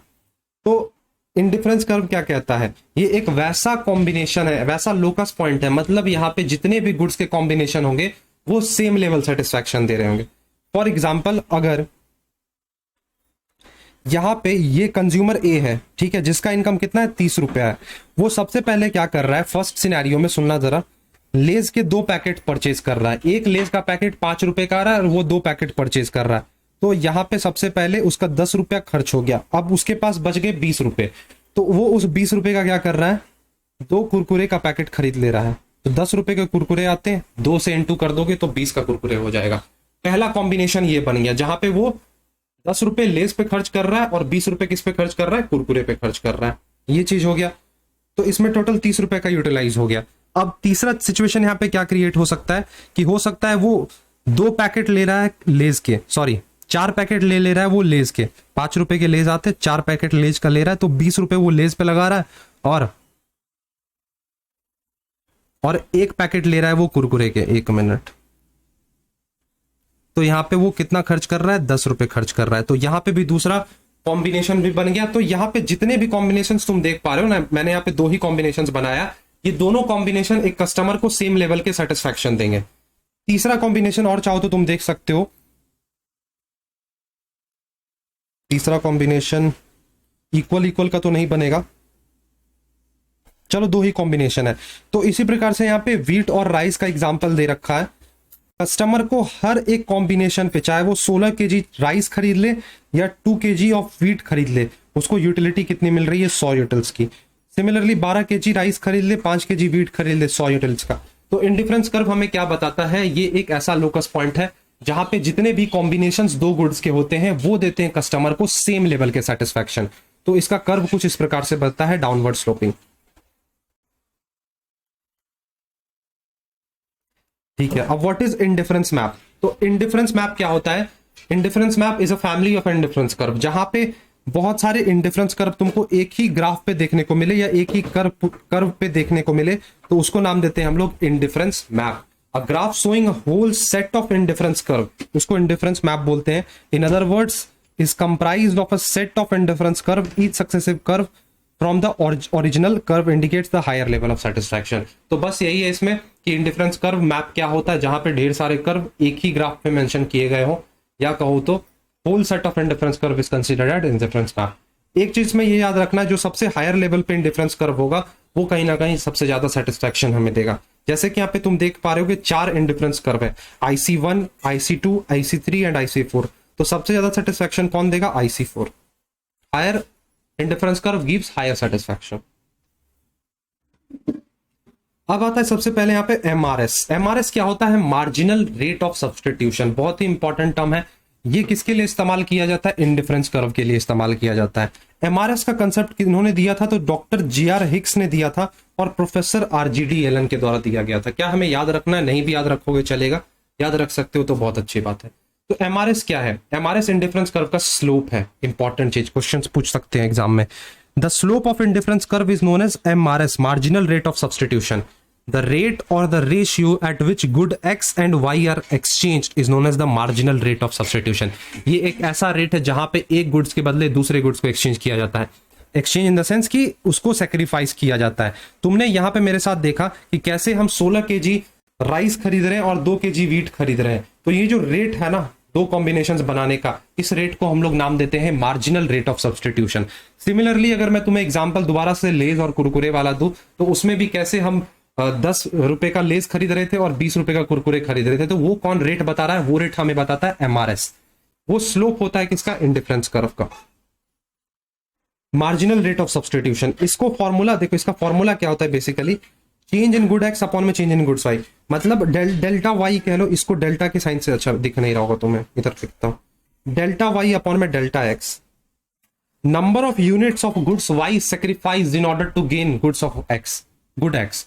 Y को तुमने सेक्रीफाइस किया in order to gain good X, मतलब कितना यूनिट तुमने Y का सेक्रीफाइस किया in order to gain quantity of goods X। तो ये हमें बताता है the marginal rate of substitution of X और Y। X और Y बोल दिया गया, marginal rate of substitution for X और X for Y, the number of units of Y that must be sacrifice. X Y बोला है ना, सुनना, एक चीज बता रहा हूं यहां पे मैं तुम्हें, the marginal rate of substitution of क्या बोला है? X for Y, X for Y, X for Y. तो इसका क्या हो जाएगा?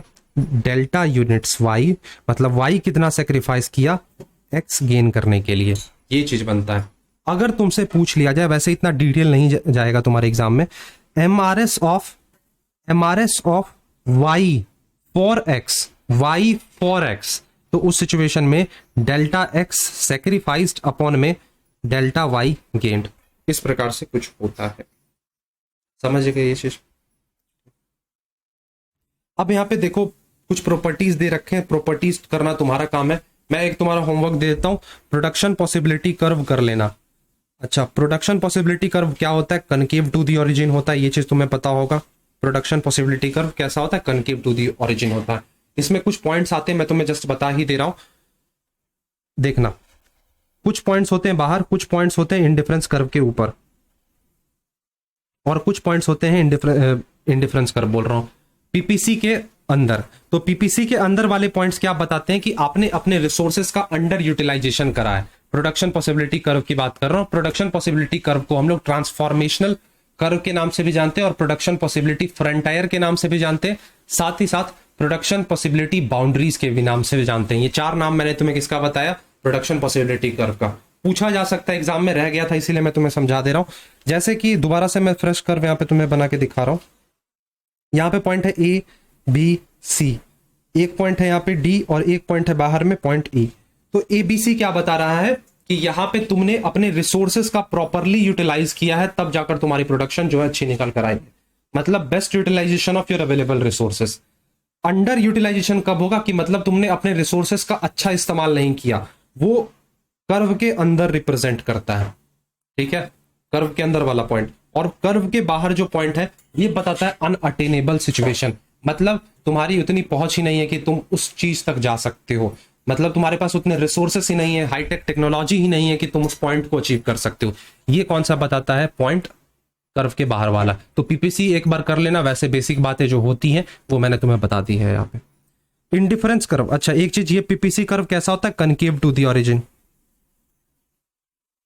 इंडिफरेंस कर्व कैसा होता है? Convex to the origin. Concave, convex, ये सब चीज पता होगा, मैं मानकर चलता हूं तुम्हें। कनकेव ये तुमने देख लिया, कन्वेक्स कुछ इस प्रकार से होता है। ये रहा हमारा इंडिफरेंस कर्व, कैसा है, कन्वेक्स टू दी ओरिजिन है। Higher indifference curve higher level का सेटिस्फैक्शन देगा, ये मैंने बात बता दिया। दो इंडिफरेंस कर्व कभी भी इंटरसेक्ट नहीं कर सकता है एक दूसरे को, ये कहने का यहां पे मतलब। अब यहां पे समझ लो प्राइस लाइन और बजट लाइन। प्राइस लाइन और बजट लाइन यहां पे मैं तुम्हें समझा दे रहा हूं। अब बजट लाइन और प्राइस लाइन क्या होता है, it represents the various combination of two goods which can be purchased with the given money income and assumed price of the goods. Indifference curve में हमने क्या देखा, दो गुड्स के कॉम्बिनेशन जो कि सेम लेवल के सेटिस्फैक्शन हमें बताते हैं। अब यहां पे हम लोग जब बात कर रहे हैं प्राइस लाइन या फिर बजट लाइन की, तो ये हमें बताता है दो गुड्स के वो कॉम्बिनेशन जो कि हम अपने इनकम से खरीद सकते हैं। मतलब हमारे पॉकेट में जितने भी पैसे हैं उस पैसे से हम दो गुड्स के कॉम्बिनेशन खरीद सकते हैं। उसको कौन बताता है, हमारा बजट लाइन बताता है। बजट लाइन कैसा होता है, तो डाउनवर्ड स्लोपिंग होता है, ऐसा कुछ कर्व होता है, तुम देख सकते हो यहाँ पे। जैसे कि कॉम्बिनेशन ए, यहाँ पे क्या बताया जा रहा है, 10 रुपए यहाँ पे टोटली वो इंसान बिस्किट पे खर्च कर दे रहा है। जैसे ही देखो मैंने लेस कुरकुरे वाला बताया था ना, उसी में मैंने तुम्हें बजट लाइन भी समझा दिया था, अभी क्लियर होगा। इनकम कितना है, 60 रुपया, बिस्किट का प्राइस है 6 रुपया, कॉफी का प्राइस है 12 रुपया। तो अब एक कंज्यूमर किस प्रकार से अपने पैसे खर्च करेगा कि उसे सेटिस्फैक्शन भी मिल जाए उसके अवेलेबल इनकम से। कॉम्बिनेशन ए है, ए से लेकर कॉम्बिनेशन एफ तक बनाया गया। फर्स्ट सिचुएशन में वो क्या कर रहा है, 10 रुपए बिस्किट पे खर्च कर रहा है, सॉरी 10 यूनिट बिस्किट के ले रहा है। बिस्किट एक यूनिट कितने का बिक रहा है मार्केट में, 6 रुपए का बिक रहा है। तो जब वो 10 पैकेट खरीद रहा है तो 10 इंटू 6 कर दो, तो 60 का 60 रुपया वो बिस्किट पे खर्च कर दे रहा है। अब यहां पे दूसरी सिचुएशन हमें क्या समझनी है, कॉफी की जब मैं बात करता हूं, वो इसी कॉम्बिनेशन में कॉफी पे 1 रुपया भी खर्च नहीं कर रहा है, उसे बिस्किट से ही सेटिस्फैक्शन मिल रहा है। सिमिलरली कॉम्बिनेशन बी हमें बताता है कि वो 8 यूनिट बिस्किट के खर्च कर 8 यूनिट बिस्किट के खरीद रहा है, तो 8 इंटू 6 कर दो, और 1 यूनिट किसके खरीद रहा है, वो कॉफी के। तो यहां पे 48 और 12 हो गया। फिर वो 6 यूनिट खर्च रहा है किस पे, बिस्किट पे, और यहां पे देख सकते हो इस प्रकार से 6 इंटू 6 करते हो तो 36 आता है, और 12 इंटू 2 करते हो 24 आता है। दोनों को ऐड कर दो, 60 रुपए तुम्हारे खर्च हो गए। इसी प्रकार से टोटल एफ तक कॉम्बिनेशन दिए गए। तो बजट लाइन पे डिफरेंट पॉइंट्स क्या शो करते हैं, दो कॉम्बिनेशन के goods, combination of two goods जो कि एक कंज्यूमर अपने अवेलेबल इनकम से खरीद सकता है। समझ गए ये चीज, चलो। स्लोप क्या होता है इसका, प्राइस लाइन और बजट लाइन का, वही चीज जो एमआरएस की तरह कुछ होता है, डेल्टा एक्स अपॉन में डेल्टा वाई, या फिर डेल्टा वाई अपॉन में डेल्टा एक्स। अब देखो कुछ चेंजेस मैं बता देता हूं तुम्हें, इतना डिटेल आज तक तुम्हारे एग्जाम में नहीं पूछा जितना मैं तुम्हें बता रहा हूं यहाँ पे। इनकम चेंजेस, सबसे पहले इनकम में बदलाव आने से हमारा बजट लाइन कैसे चेंज होता है। देखो इकोनॉमिक्स में मैं एक चीज बता दे रहा हूं, इकोनॉमिक्स में अगर कोई भी ग्राफ राइट की तरफ शिफ्ट हो रहा है, मतलब अगर तुम्हारे इनकम में इंक्रीमेंट हो रहा है तो वो कर्व हमेशा राइट शिफ्ट होगा। चाहे पीपीसी पढ़ लो, बजट लाइन पढ़ लो, या कोई कुछ और भी बजट लाइन ही बेसिकली पढ़ोगे। लेकिन अगर तुम्हारे इनकम में गिरावट हो रही है तो वो किधर जाएगा, लेफ्ट की तरफ जाता है। तो यहाँ पे राइज कर रहा है, तो इनकम तुम्हारा बढ़ गया। पहले 60 रुपए कमा रहे थे, अब तुम 80 रुपए कमा रहे हो, तो तुम्हारे इनकम बढ़ने से तुम्हारा बजट लाइन राइट की तरफ शिफ्ट हो जाएगा। अगर इनकम घट गया तुम्हारा, पहले ये बजट लाइन हुआ करता था, पहले तुम 60 रुपए कमाते थे, अब 40 रुपए कमाने लगे हो, तो तुम्हारा बजट लाइन अंदर की तरफ चला जाएगा, मतलब लेफ्टवर्ड शिफ्ट हो जाएगा। तो ये चीज समझ गए। फॉल इन इनकम में इस प्रकार से कुछ ग्राफ बनेगा। अब बात करते हैं प्राइस चेंजेस की। अगर गुड्स के प्राइस में बदलाव आ जाए तो उस सिचुएशन में हम क्या करेंगे। तुम्हें भी पता है एक बजट लाइन पे दो गुड्स के कॉम्बिनेशन होते हैं, गुड एक्स और good Y. For example good biscuit and good coffee. तो यहां पे अगर मान लो जैसे क्या बोला गया है, प्राइस चेंजेस, अगर किसी एक गुड्स का प्राइस बदल जाता है और इनकम कांस्टेंट रहता है और प्राइस ऑफ अदर गुड्स भी कांस्टेंट रहता है, तो अगर उस गुड्स का प्राइस फॉल करता है, मान लो कमोडिटी ए है, कमोडिटी का प्राइस गिर गया है, तो उस सिचुएशन में क्या होगा, कंज्यूमर जो ए कमोडिटी होगा उसको वो ज्यादा खरीदेगा। तो इस सिचुएशन में हमारा बजट लाइन करता है रोटेट। ये चीज याद रखना, हमारा बजट लाइन करता है रोटेट। तो यहाँ पे तुम देख पा रहे होगे कमोडिटी ए कहाँ पे, यहाँ पे, इसका प्राइस कम हो गया तो लोगों ने क्या किया, ज्यादा कंज्यूम करना स्टार्ट कर दिया। यहाँ पे कमोडिटी कौन सा है, बी में कोई बदलाव नहीं आया, इसी वजह से यहाँ पे कमोडिटी ए में चेंजेस देखने को हमें मिला है। यहाँ पे पूछा जा रहा है अगर मान लो प्राइस किसका फॉल किया होता, बी का फॉल किया होता, तो उस सिचुएशन में हमारा कर्व कैसा बनता। देखना जरा, पहले नॉर्मल ये कर्व था, यहाँ पे कमोडिटी ए था और यहाँ पे कमोडिटी बी था। ए के प्राइस में बदलाव नहीं आया है, बी के प्राइसेस में बस चेंजेस आए, तो हमारा जो कर्व होगा कुछ इस प्रकार से बन जाएगा। सिमिलरली अगर बी का प्राइस राइज कर जाता, बी का प्राइस राइज करता मतलब हम डिमांड कम करते, ये चैप्टर हम डिमांड में हम लोग पढ़ेंगे अभी। बी का अगर प्राइस बढ़ जाता तो क्या होता, कर्व कुछ इस प्रकार का होगा। सबसे पहले यहाँ पे है ए कमोडिटी, यहाँ पे बी, नॉर्मल कर्व इस तरह से है। तो बी का प्राइस बढ़ गया तो तुम क्या करोगे, बी का डिमांड कर दोगे कम, तो बी का डिमांड कम करेंगे तो कैसा हो जाएगा, कर्व हमारा ऐसा हो जाएगा अंदर की तरफ। अगर मान लो ए का प्राइस बढ़ जाए तो उस सिचुएशन में ए नीचे होता है, ए का कर्व अंदर बन जाएगा। ठीक है, समझ गए। चलो अब डिमांड चैप्टर स्टार्ट करेंगे। 50 मिनट हो रहा है, देखो डिमांड मुझे बताना है, फिर फॉर्म्स ऑफ मार्केट बताना है, फिर प्रोडक्शन टाइम लेगा। हो सकता है ये सेशन 1.5 घंटे का जाए, तो 5 मिनट का यहाँ पे मैं ब्रेक दे रहा हूँ। अभी आया वापस 5 मिनट के अंदर।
तो चलो अब स्टार्ट करते हैं। डिमांड जैसे चैप्टर को बहुत ही फास्ट वे में हमें कवर अप करना होगा। डिमांड करना है अभी, बेसिक कंसेप्ट ऑफ प्रोडक्शन करना है, और साथ ही साथ हमें फॉर्म्स ऑफ मार्केट जैसा चैप्टर यहाँ पे अभी कवर करना बाकी है।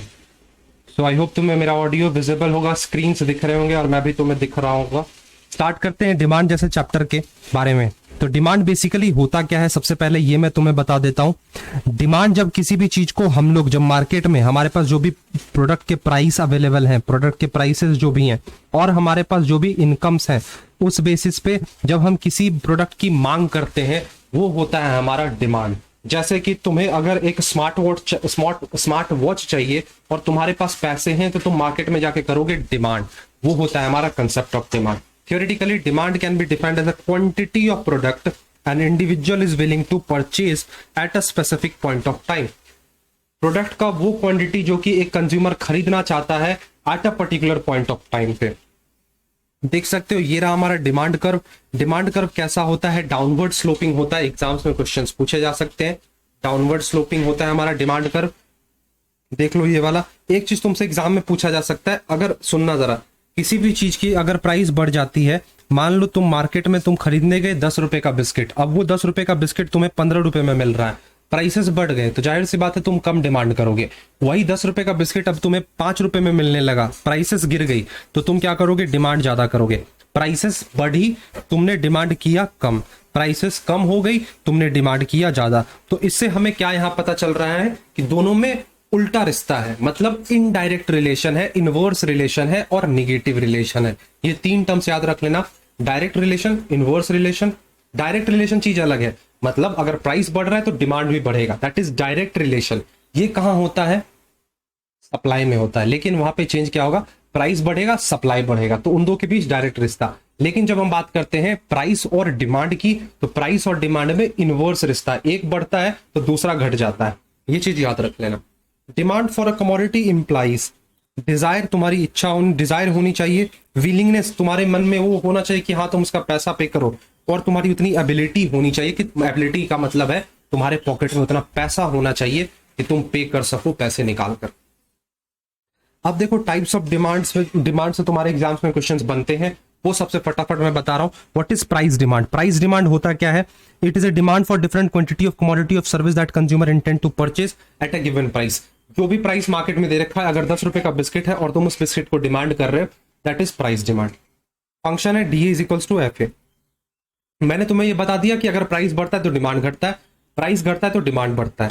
अब होता है इनकम डिमांड, मतलब तुम्हारी इनकम कितनी है उस हिसाब से तुम डिमांड कर रहे हो। अगर तुम्हारा इनकम बढ़ जाता है, 60 रुपए कमा रहे थे अब 80 रुपए कमा रहे हो, तुम जाहिर सी बात है ज्यादा डिमांड करोगे। तुम्हारी इनकम में कमी आ गई है, हो सकता है तुम्हें इस साल बोनस ना मिला हो, या तुम्हारा डिमोशन कर दिया गया हो एक इंटरप्राइज में, ठीक है, या फिर तुम्हारे पॉकेट मनी की अगर बात करूं, तुम्हें नॉर्मली 100 रुपए पॉकेट मनी मिलता था, अब इस बार तुम्हें बस 80 रुपए का ही पॉकेट मनी मिला है, तो तुम चीजों को अच्छे तरीके से मैनेज करते हुए चलोगे, कहीं ना कहीं कम डिमांड करोगे चीजों को। तो दैट इज इनकम डिमांड। तुम्हारे इनकम में चेंज आने की वजह से तुम यहाँ पे डिमांड में चेंज ला रहे हो। It is a demand for a different quantity of a service that consumer intend to purchase at a different level of income. ठीक है, तो हमारा यहाँ पे समझने वाली क्या बात है, अगर हमारा इनकम बढ़ता है, इनकम को हम लोग Y से डिनोट करते हैं, ये चीज याद रखना। अगर हमारा इनकम बढ़ेगा तो हम डिमांड करेंगे ज्यादा, ठीक है, इनकम कम हो गया डिमांड करेंगे कम। एक चीज यहां पे समझने वाली है, इस पे एक एक्सेप्शन लगता है जो कि है इंफीरियर गुड्स। इंफीरियर गुड्स क्या होते हैं, ये लो क्वालिटी के गुड्स होते हैं। जैसे कि चावल की अगर मैं बात करूं तो एक चावल कहीं ना कहीं अच्छे क्वालिटी का होता है और एक चावल थोड़े कम क्वालिटी का होता है। तो अगर तुम पहले मान लो मंथली सैलरी तुम्हारी जो होती थी वो होती थी 20,000 रुपए पर मंथ, तो तुम कोशिश करते थे, तुम्हारे बहुत सारे खर्चे होते थे, तो तुम लो क्वालिटी के चावल कंज्यूम करते थे, ठीक है। अब तुमने क्या किया, तुम्हारे इनकम बढ़ गए, तुम अब उस लो क्वालिटी 20,000 से तुम्हारे 60,000 इनकम पहुंच गया, तुम उस लो क्वालिटी का इनकम, लो क्वालिटी का चावल खाना बंद कर दोगे और तुम शिफ्ट कर जाओगे हाई क्वालिटी के चावल पे। तो तुमने यहाँ पे क्या किया, इनकम बढ़ने से तुमने डिमांड कम कर दिया इंफीरियर गुड्स का। तो इंफीरियर गुड्स एक ऐसा एक्सेप्शन होता है जहां पे प्राइसेस की बात कर रहा हूं, इनकम बढ़ने पे भी उसकी डिमांड क्या हो जाती है, कम हो जाती है। लेकिन नॉर्मल गुड्स के सिनेरियो में अगर हम बात करें तो प्राइसेस बढ़ने पे भी, प्राइस बार बार बोल रहा हूं, इनकम बढ़ने पे उसके डिमांड में भी बढ़ोतरी हो जाती है। ये समझ गए, इसको हम लोग नाम देते हैं इनकम इफेक्ट। तो इनकम इफेक्ट क्या होता है, इनकम बढ़ा तो मैंने डिमांड बढ़ा दिया, तो डायरेक्ट रिलेशन है इसमें नॉर्मल गुड्स में। अगर इंफीरियर गुड्स की अगर बात होती है तो इनकम इफेक्ट कैसा होगा, निगेटिव इनकम इफेक्ट होगा। क्यों निगेटिव होगा इनकम इफेक्ट, क्योंकि इनकम बढ़ा, हमने इंफीरियर गुड्स का डिमांड कम कर दिया। ये चीज समझ गए। चलो, क्रॉस डिमांड की अगर मैं बात करूं, refers to demand for different quantity of commodity whose demand depend not only its own price, खुद के प्राइस पे नहीं बल्कि दूसरे कमोडिटी के प्राइस पे डिपेंड करता है। जैसे कि एग्जांपल के तौर पे ले लेना सब्स्टिट्यूट गुड्स, टी और कॉफी की मैं बात कर लेता हूं, या फिर पेप्सी और कोक की मैं बात कर लेता हूं। अगर मार्केट में चाय का दाम बढ़ जाता है, 5 रुपए का कप अब 10 रुपए में मिलने लगा है, तो लोग क्या करेंगे, शिफ्ट कर जाएंगे कॉफी पे। कॉफी भी सेम प्राइस पे मिल रहा था, चाय भी सेम प्राइस पे मिल रहा था, 5 रुपए। कॉफी की प्राइसेस उतनी की उतनी ही रही, चाय की प्राइसेस बढ़ गई। तो लोगों ने क्या किया, चाय का डिमांड कम कर दिया। मतलब चाय का डिमांड कैसे कम किया, शिफ्ट कर गए कॉफी पे। तो यहां पे अल्टीमेटली क्या हुआ, कॉफी का डिमांड बढ़ गया। चाय के प्राइस बढ़ने से कॉफी का डिमांड बढ़ गया। चाय का प्राइस था 5 रुपया, बढ़ के 10 रुपए हुआ, कॉफी की डिमांड बढ़ गई इस वजह से, क्योंकि लोगों ने चाय पीना बंद कर दिया, वो चले गए कॉफी पे। तो ये किसका एग्जांपल है, क्रॉस डिमांड का। मतलब डिमांड फॉर डिफरेंट कमोडिटी और सर्विस जिसका डिमांड डिपेंड करता है ना कि खुद के प्राइस पे बल्कि दूसरे के प्राइस पे भी डिपेंड करता है। तो इसे चाहो तो तुम पढ़ सकते हो। इंडिविजुअल डिमांड समझा दिया था शुरुआत में ही। और मार्केट डिमांड क्या होता है, जब एक व्यक्ति कोई किसी प्रोडक्ट की डिमांड करता है, दैट इज इंडिविजुअल डिमांड। जब सारे व्यक्ति जो भी हमारे मार्केट में अवेलेबल है सब मिलकर प्रोडक्ट्स की डिमांड करते हैं, दैट इज मार्केट डिमांड। तो इसको भी एक बार देख लेना। अब ज्वाइंट डिमांड क्या होता है, जब किसी भी प्रोडक्ट को ज्वाइंटली इकट्ठा हम लोग डिमांड करते हैं, तो that is joint demand. For example, car के साथ यार पेट्रोल तुम्हें लेना ही होगा। कार को तुम पानी पे नहीं चलाने का सोचोगे, या फिर कार को तुम हवा पे चलाने का नहीं सोचोगे। तो कार के लिए चाहिए हमें या तो पेट्रोल या तो चाहिए डीजल, ठीक है। तो वैसे प्रोडक्ट्स जो कि इकट्ठे डिमांड किए जाए। अब तुम्हें अगर चाय बनाना है तो चाय बनाने के लिए तुम्हें दूध और चीनी चाहिए, साथ ही साथ चाय वाली पत्ती भी चाहिए, तो दैट इज ज्वाइंट डिमांड। ये चीज याद रहेगा तुम्हें। कार के साथ पेट्रोल मतलब क्वांटिटी डिमांडेड फॉर 2 और more commodity service that is used jointly, जो कि एक साथ इस्तेमाल होगा। अब what is composite demand, composite demand का मतलब होता है डिमांड फॉर कमोडिटी जिसका कि मल्टीपल यूजेस हो, एक कमोडिटी के मल्टीपल यूजेस। फॉर एग्जांपल, दूध का एग्जांपल देता हूं, दूध से दही बन सकता है, चाय बन सकता है, घी बन सकते हैं, मिठाइयां बन सकती हैं, बहुत सारी चीजें बन सकती है। तो एक कमोडिटी का यहाँ पे क्या है, मल्टीपल यूजेस है, दैट इज कंपोजिट डिमांड। यहां पे क्या दे रखा है, स्टील से हम कार की बॉडी बना सकते हैं, पाइप्स बना सकते हैं, वेरियस यूटेंसिल्स बना सकते हैं। तो यहाँ पे स्टील का क्या है, कंपोजिट डिमांड है। एक प्रोडक्ट से हम ढेर सारे क्वांटिटीज तैयार कर सकते हैं। डायरेक्ट एंड डायरेक्ट डिमांड की अगर मैं बात करूं, एक मिनट जरा रुकना, मेरी वॉइस वगैरह है ना विजिबल, मतलब ऑडिबल है ना वॉइस, मैं विजिबल हूं। चलो, डायरेक्ट और डायरेक्ट डिमांड का क्या मतलब होता है। Direct demand means the commodity for service meant for final consumption. This demand arises of the natural desire. जैसे कि टी शर्ट मैं पहन रहा हूं, दैट इज डायरेक्ट डिमांड। चश्मा, स्पेक्टिकल्स पहन लिया, दैट इज डायरेक्ट डिमांड, मतलब जिसकी डायरेक्ट कंजम्पशन तुम करते हो। डिराइव डिमांड की अगर मैं बात करूं, जो कि अराइज हो रहे हैं due to other products. For example, factors of production, जैसे कि लैंड हो गए, लेबर हो गए, capital, entrepreneur, that is are derived demand. मतलब नहीं समझ आ रहा है भैया, दोबारा बताओ। एक बिल्डिंग तुम्हें बनाना है, अब उस बिल्डिंग को बनाने के लिए तुम्हें क्या चाहिए सर, सबसे पहले तो जमीन चाहिए, हमें जमीन लेना, दैट इज तुमने एक बिल्डिंग बनाने के लिए तुमने दूसरे फैक्टर्स ऑफ प्रोडक्शन की डिमांड करी।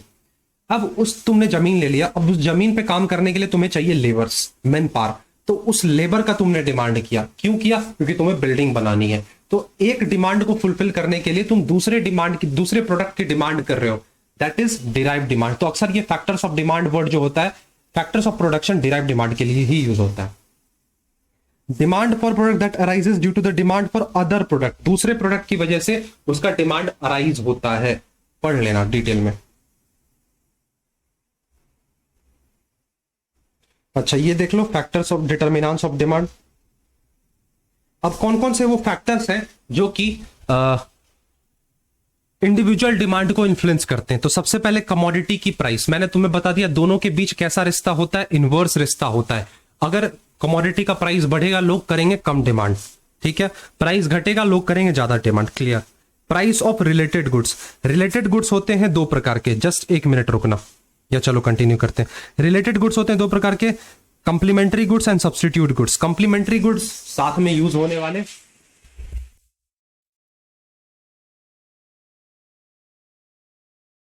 रिलेटेड गुड्स होते हैं दो टाइप के, कॉम्प्लीमेंट्री गुड्स और सब्सटीट्यूट गुड्स। तो कॉम्प्लीमेंट्री गुड्स मैंने तुम्हें बता दिया, car and petrol, pen paper, pen and ink हो गया, ये सारी चीजें।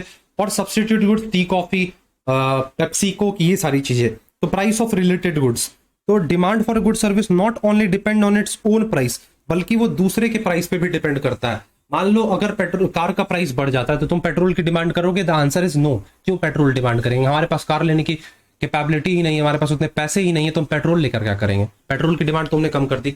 चाय का प्राइस बढ़ गया, तुमने क्या किया? कॉफी का डिमांड बढ़ा दिया। ऐसा होता है ना। तो एक कप, ऐसा जरूरी नहीं कि प्राइस ही एक इंपॉर्टेंट फैक्टर हो, दूसरे कमोडिटी का प्राइस भी इंपॉर्टेंट फैक्टर रोल प्ले करता है। तो दैट इज रिलेटेड गुड्स। तो कंप्लीमेंट्री और सब्सटीट्यूट गुड्स में मत कंफ्यूज करना। ये रहा सब्सटीट्यूट गुड्स, कॉम्पिटिटिव गुड्स, और ये रहा हमारा कंप्लीमेंट्री गुड्स। सब्सटीट्यूट गुड्स को ही कॉम्पिटिटिव गुड्स बोलते हैं। चाहो तो इसे तुम पढ़ सकते हो, मैंने बता दिया तुम्हें चाय कॉफी का, तब से एग्जाम्पल दे रहा हूं। कंप्लीमेंट्री गुड्स कार पेट्रोल, ये चीज हो गया। अब कंज्यूमर का इनकम भी ऊपर मैंने तुम्हें समझाया था, दैट इज इनकम इफेक्ट, कि अगर तुम्हारा इनकम बढ़ता है तो तुम कैसे डिमांड को इन्फ्लुएंस करते हो। ये सारे बेसिकली क्या है? फैक्टर्स हैं। चलो, नॉर्मल गुड्स तुम्हें पता है, क्लोथ्स, फर्नीचर, कार, मोबाइल, ये सारी चीजें। इंफीरियर गुड्स क्या होता है मैंने तुम्हें बता दिया, चावल वाला एग्जांपल दिया था, ठीक है। अच्छा, इसमें इसको हम लोग पता है गिफन गुड्स भी बोलते हैं। Giffen goods sir Lord Giffen के द्वारा दिया गया था। उसमें क्या हुआ था, वो एक्सेप्शन था लॉ ऑफ डिमांड का, उस पर लॉ ऑफ डिमांड ऑपरेट नहीं करता है। लॉ ऑफ डिमांड बेसिकली कहता क्या है, सबसे पहले ये सुन लो। अगर किसी भी चीजों की प्राइसेस बढ़ती हैं, price of commodity if increases then the demand will decrease. भाई जो समझाया, इनवर्स रिलेशन बताता है हमें कि प्राइसेस बढ़ेंगे डिमांड घटेंगे, प्राइसेस घटेंगे डिमांड बढ़ेंगे। तो ये एक्सेप्शन था किसका? गिफन गुड्स का। हुआ क्या था, जब फेमीन हुआ था उसमें क्या हुआ था, एक जो लेबर क्लास के ग्रुप्स थे वो कंज्यूम करते थे पोटैटो और मीट। सुनते जाना सिर्फ, क्या कंज्यूम करते थे? पोटैटो और मीट। अब यहां पे क्या हुआ, पोटैटो की प्राइसेस बढ़ गई, ठीक है। पोटैटो, दो गुड्स कंज्यूम करते थे, पोटैटो और मीट, सबसे पहले ये सुनना। और पोटैटो की प्राइसेस बढ़ गई फेमीन होने की वजह से, ठीक है। तो अब यहां पे उन लोगों ने क्या किया, पोटैटो का कंजम्पशन और बढ़ा दिया। पोटैटो की प्राइसेस बढ़ी, पोटैटो के प्राइसेस बढ़ गए, लेकिन उन्होंने क्या किया, पोटैटो का कंजम्पशन और बढ़ा दिया, मीट का कंजम्पशन कम कर दिया। क्यों ऐसा क्यों किया? क्योंकि दोनों को सब्सटीट्यूट करने के लिए यहां पे ये चीज किया गया। पोटैटो मान लो मिलता था 20 रुपए का, और जो मीट मिलता था 40 रुपए का मिलता था, ठीक है। प्राइसेस बढ़ गई, दोनों के प्राइसेस में इंक्रीमेंट हो गया। अब यहां पे क्या देखने को मिल गया, आलू जो था, मतलब पोटैटो मिलने लगा 30 का और मीट मिलने लगा 40 का। तो यहां पे उस क्लास के उस लोगों ने क्या किया, मीट का कंजम्पशन कम कर दिया। मान लो पहले अगर वो 5 यूनिट खाते थे तो अब उन्होंने खाना कर दिया 3 यूनिट, ठीक है। 3 ही यूनिट वो खा रहे थे। पहले खाते थे आलू का भी 5 यूनिट, अब इन लोगों ने क्या कर दिया, यहां पे इन लोगों ने 7 यूनिट खाना स्टार्ट कर दिया। क्यों ऐसा किया? क्योंकि दोनों को बैलेंस कर दे। पहले 10 खाते थे ना, 10 यूनिट, 5 5 10, यहां भी 10 कर दिया। मीट का कंजम्पशन यहां कम कर दिया गया। समझ गए? समझ गए ये चीज क्या था? Inferior given goods. फिर आता है इनएक्सपेंसिव गुड्स और necessities of life. Inexpensive goods और नेसेसिटीज ऑफ लाइफ में सुनना, बेसिक नेसेसिटीज होते हैं, नमक हो गए, हमारे मैच बॉक्स हो गए, मतलब माचिस की तीली वाला जो पैकेट होता है, सोप हो गए, डिटर्जेंट हो गए, ये क्या होते हैं हमारे इनएक्सपेंसिव, जो ज्यादा एक्सपेंसिव नहीं होते, सस्ते गुड्स कह लो, और नेसेसिटीज डेली लाइफ में इस्तेमाल किए जाते हैं। तो इनकी अगर प्राइसेस बढ़ती भी है तो उतना तुम्हें फर्क नहीं पड़ता। अगर 1 रुपए का माचिस का जो डब्बा आता है तुम्हें 2 रुपए मार्केट में मिल रहा है, फर्क नहीं पड़ेगा, जाकर तुम ले आओगे। नमक 20 रुपए का पैकेट अगर 22 रुपए में मिल रहा है, फर्क नहीं पड़ेगा, जाकर लेकर आओगे। तो ये क्या है, हमारे इनएक्सपेंसिव गुड्स है और नेसेसिटीज गुड्स है, जो कि एक्सेप्शन है। मतलब यहां पे हमारा लॉ ऑफ डिमांड ऑपरेट नहीं कर रहा है। माचिस के प्राइसेस बढ़ गए लेकिन फिर भी तुम उसे खरीद रहे हो। गिवन गुड्स भी क्या था, हमारा एक्सेप्शन था। ये सब चीज पता है ना तुम्हें? फिर बारी आती है प्रेस्टीज और लग्जरी गुड्स की। तो प्रेस्टीज और लग्जरी गुड्स क्या होते हैं, जैसे कि जो कि हमारे सोसाइटी के रिच लोग जो होते हैं, बड़े बड़े लोग जो होते हैं, वो कंज्यूम करते हैं इसे। For example iPhone, that is luxurious goods, और कहूं तो प्रेस्टीज गुड्स है, ठीक है। तो यहाँ पे क्या होता है, ये आईफोन क्यों खरीदते हैं? शो ऑफ के लिए खरीदते हैं ना? सच सच बताना, खरीद रहे हो तुम यहाँ पे शो ऑफ के लिए कि तुम्हारा एक सोसाइटी में इमेज बने कि अच्छा वर्मा जी के पास आईफोन रखा हुआ है, मेरे पास तो यार एंड्रॉइड फोन ही है अभी भी। तो यहाँ पे mostly rich section of society consume कर रहे हैं, जैसे एंटीक आइटम्स होते हैं, ज्वेलरीज होते हैं, हीरे की हार होती हैं, वेरियस पेंटिंग्स लगे हुए होते हैं, लग्जरियस आइटम्स होते हैं, तो दैट इज प्रेस्टीज और लग्जरी गुड्स। अब यहाँ पे टेस्ट एंड प्रेफरेंस आ गया, ये चीज देख लेना एक बार कि कैसे तुम्हारा टेस्ट एंड प्रेफरेंस के बारे में अगर मैं तुम्हें समझाऊं, पहले तुम पहनना पसंद करते थे फटे फटे जीन्स, समझ रहे, रिप्ड जीन्स जिसे कि हम बोलते हैं, वो पहनना पसंद करते थे। अब तुम्हारा टेस्ट चेंज हो गया, तुम अब उस लुक से बोर हो चुके, अब तुम फॉर्मल वेयर की तरफ शिफ्ट कर गए हो, सूट वूट मस्त उसमें तुम रहना चाहते हो, टी शर्ट वगैरह तुम्हें पसंद ही नहीं है, तुम्हारा टेस्ट प्रेफरेंस चेंज हो गया, बड़े लोग तुम बन गए। तो यहाँ पे तुम्हारा टेस्ट एंड प्रेफरेंस भी इन्फ्लुएंस करता है कमोडिटी के डिमांड को। अब ये सब तो कुछ ज्यादा नहीं है, लॉ ऑफ डिमांड मैंने तुम्हें समझा दिया कैसे ऑपरेट करता है। इस लॉ ऑफ डिमांड के कुछ एजम्पशंस है कि इनकम जो होता है हमारा कांस्टेंट होता है, कंज्यूमर का test preference constant, price of related goods, population size important नहीं है एग्जाम पॉइंट ऑफ व्यू से, देख लेना। एक्सेप्शन मैंने तुम्हें बताया था ना, गिवन गुड्स क्या होते हैं, एक्सेप्शन होते हैं कि प्राइसेस बढ़ रहे तो भी लोग डिमांड कर रहे हैं। वेबलिन गुड्स की अगर बात की जाए, वेबलिन गुड्स बेसिकली है क्या, लग्जीरियस वाला बताया था,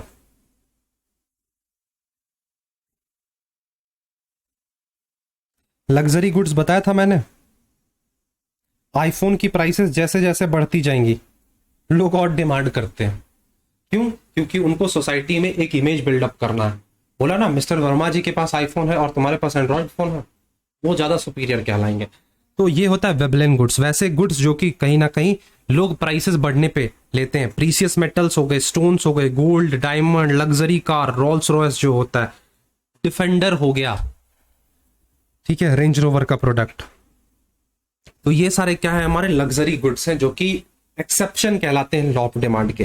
प्राइस एक्सपेक्टेशन, तुम्हें लगता है कि अच्छा अगले महीने से नमक जो है वो 100 रुपए का पैकेट मिलने वाला है, तुम क्या करोगे, जाके सब खरीद के लाके अभी घर में रख दोगे। प्याज जो है वो 200 रुपए किलो मिलने वाला है, जाके खरीद के घर में स्टोर कर दोगे। तो तुम्हें फ्यूचर का डर है, अगर प्राइसेस बढ़ रही हैं तो तुमने डिमांड बढ़ा दिया। और लगता है कि नहीं, फ्यूचर में नमक जो है ना वो 2 रुपए पैकेट मिलने वाला है, तुम नमक खरीदोगे ही नहीं, अभी डिमांड कम कर दोगे। तो दैट आर द एक्सपेंशन बोल रहा हूं, exceptions of the law of demand. Necessary goods and services, क्या होता है नेसेसरी गुड्स?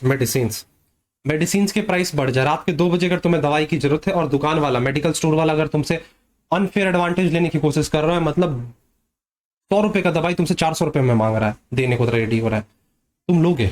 इमरजेंसी, तुम्हें नीड है उसकी, नेसेसिटी है तुम्हारे लिए, तो दैट इज नेसेसरी गुड्स।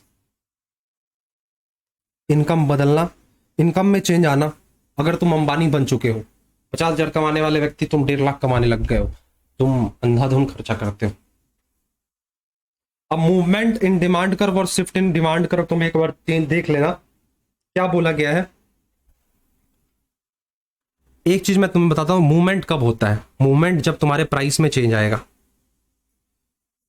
और इसमें क्या होता है, प्राइस कांस्टेंट रहता है। प्राइस क्या रहता है? कांस्टेंट रहता है। अदर थिंग्स में चेंज आता है, जो भी अदर थिंग्स होते हैं उसमें चेंज आता है, जैसे टेस्ट प्रेफरेंस, कंज्यूमर का इनकम चेंज हो जाना, क्लाइमेटिक कंडीशंस चेंज हो जाना, ये सब चीजें। अच्छा, तो अब क्या होगा, मूवमेंट होता है, प्राइसेस चेंज होंगी, यहां पे प्राइसेस में फ्लक्चुएशन होगा, अदर थिंग्स रिमेन कांस्टेंट। ये जो टर्म सुन रहे हो, अदर थिंग रिमेन कांस्टेंट, इसको बोला जाता है सेटेरस पेरेबस। सेटेरस पेरेबस, सेटेरस पेरेबस, रिपीट कर रहा हूं, हो सकता है पूछ दिया जाए व्हाट इज सेटेरस पेरेबस, तो इसका मतलब होता है अदर थिंग रिमेन कांस्टेंट। ठीक है, प्राइसेस में चेंज होना है, other thing remain constant, that is movement in demand curve. Shift in demand curve क्या है? प्राइसेस कांस्टेंट रखे हुए और अदर थिंग्स जो है उसमें फ्लक्चुएशंस आ रही है, तो that is shift in demand curve.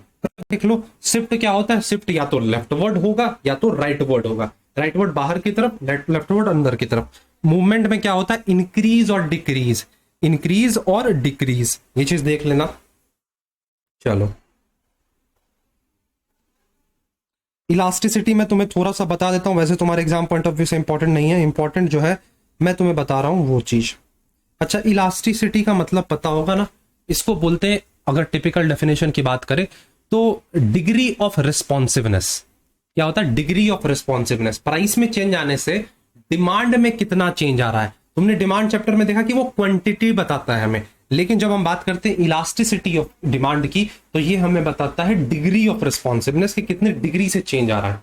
Elasticity का मतलब होता है लचीलापन, ठीक है, ये हिंदी भाषा में अगर बोला जाए तो the elasticity of demand may be defined as percentage change in the quantity demanded which will one result in percentage change in price. Price में चेंज आने से क्वांटिटी डिमांड में कितने परसेंट का चेंज आ रहा है, that is elasticity of demand. चलो सिंबॉलिकली वगैरह देख ले क्या। सिंबॉलिकली अगर देखा जाए percentage change in QD upon में percentage change in price of the demand. Types कितने होते हैं, price elasticity, income elasticity, cross elasticity और हमारा होता है यहाँ पे एडवर्टाइजिंग इलास्टिसिटी ऑफ डिमांड। तो थोड़ी बहुत बातें मैं बताता हूँ, एडवर्टाइजिंग तुम्हारे सिलेबस में नहीं है। प्राइस इलास्टिसिटी देख लो, फॉर्मूला क्या है, percentage change in commodity demanded upon percentage change in price. Price में चेंज आने से कितना परसेंटेज क्वांटिटी में चेंज आ रहा है। अगर इसको सिंबॉलिकली फाइनल फॉर्मूला में देखा जाए तो डेल्टा क्यू, डेल्टा का मतलब ही होता है चेंज। डेल्टा का मतलब क्या होता है, चेंज। तो डेल्टा क्यू का मतलब है चेंज इन क्वांटिटी अपॉन में change in price into P upon में Q. Price P here P is initial price, मतलब स्टार्टिंग में प्राइस क्या तुमसे लिया जा रहा है, और क्यू इज इनिशियल क्वांटिटी। और डेल्टा क्यू क्या है, डेल्टा पी क्या है, चेंज कितना हुआ तुम्हारे क्वांटिटी में। मान लो मैं समझा रहा हूं, जब हमारे एक प्रोडक्ट का प्राइस था 5 रुपए, तुम डिमांड कर रहे थे कितना, 10 रुपए, ठीक है, हट जाओ। प्राइस था जब 5 रुपए, तुम कितना डिमांड कर रहे थे, 10 रुपए। यहां देखते जाना इस जगह पर सिर्फ। अब क्या हुआ, उसका प्राइस बढ़ गया 8 रुपए। अब तुमने डिमांड उसका कम कर दिया, डिमांड तुमने कर दिया 7। तो यहाँ पे प्राइस में कितना चेंज आया सर, प्राइस में तो 3 चेंज आया। तो ये जो चेंज आ रहा है ना 3 रुपए का, दैट इज डेल्टा प्राइस।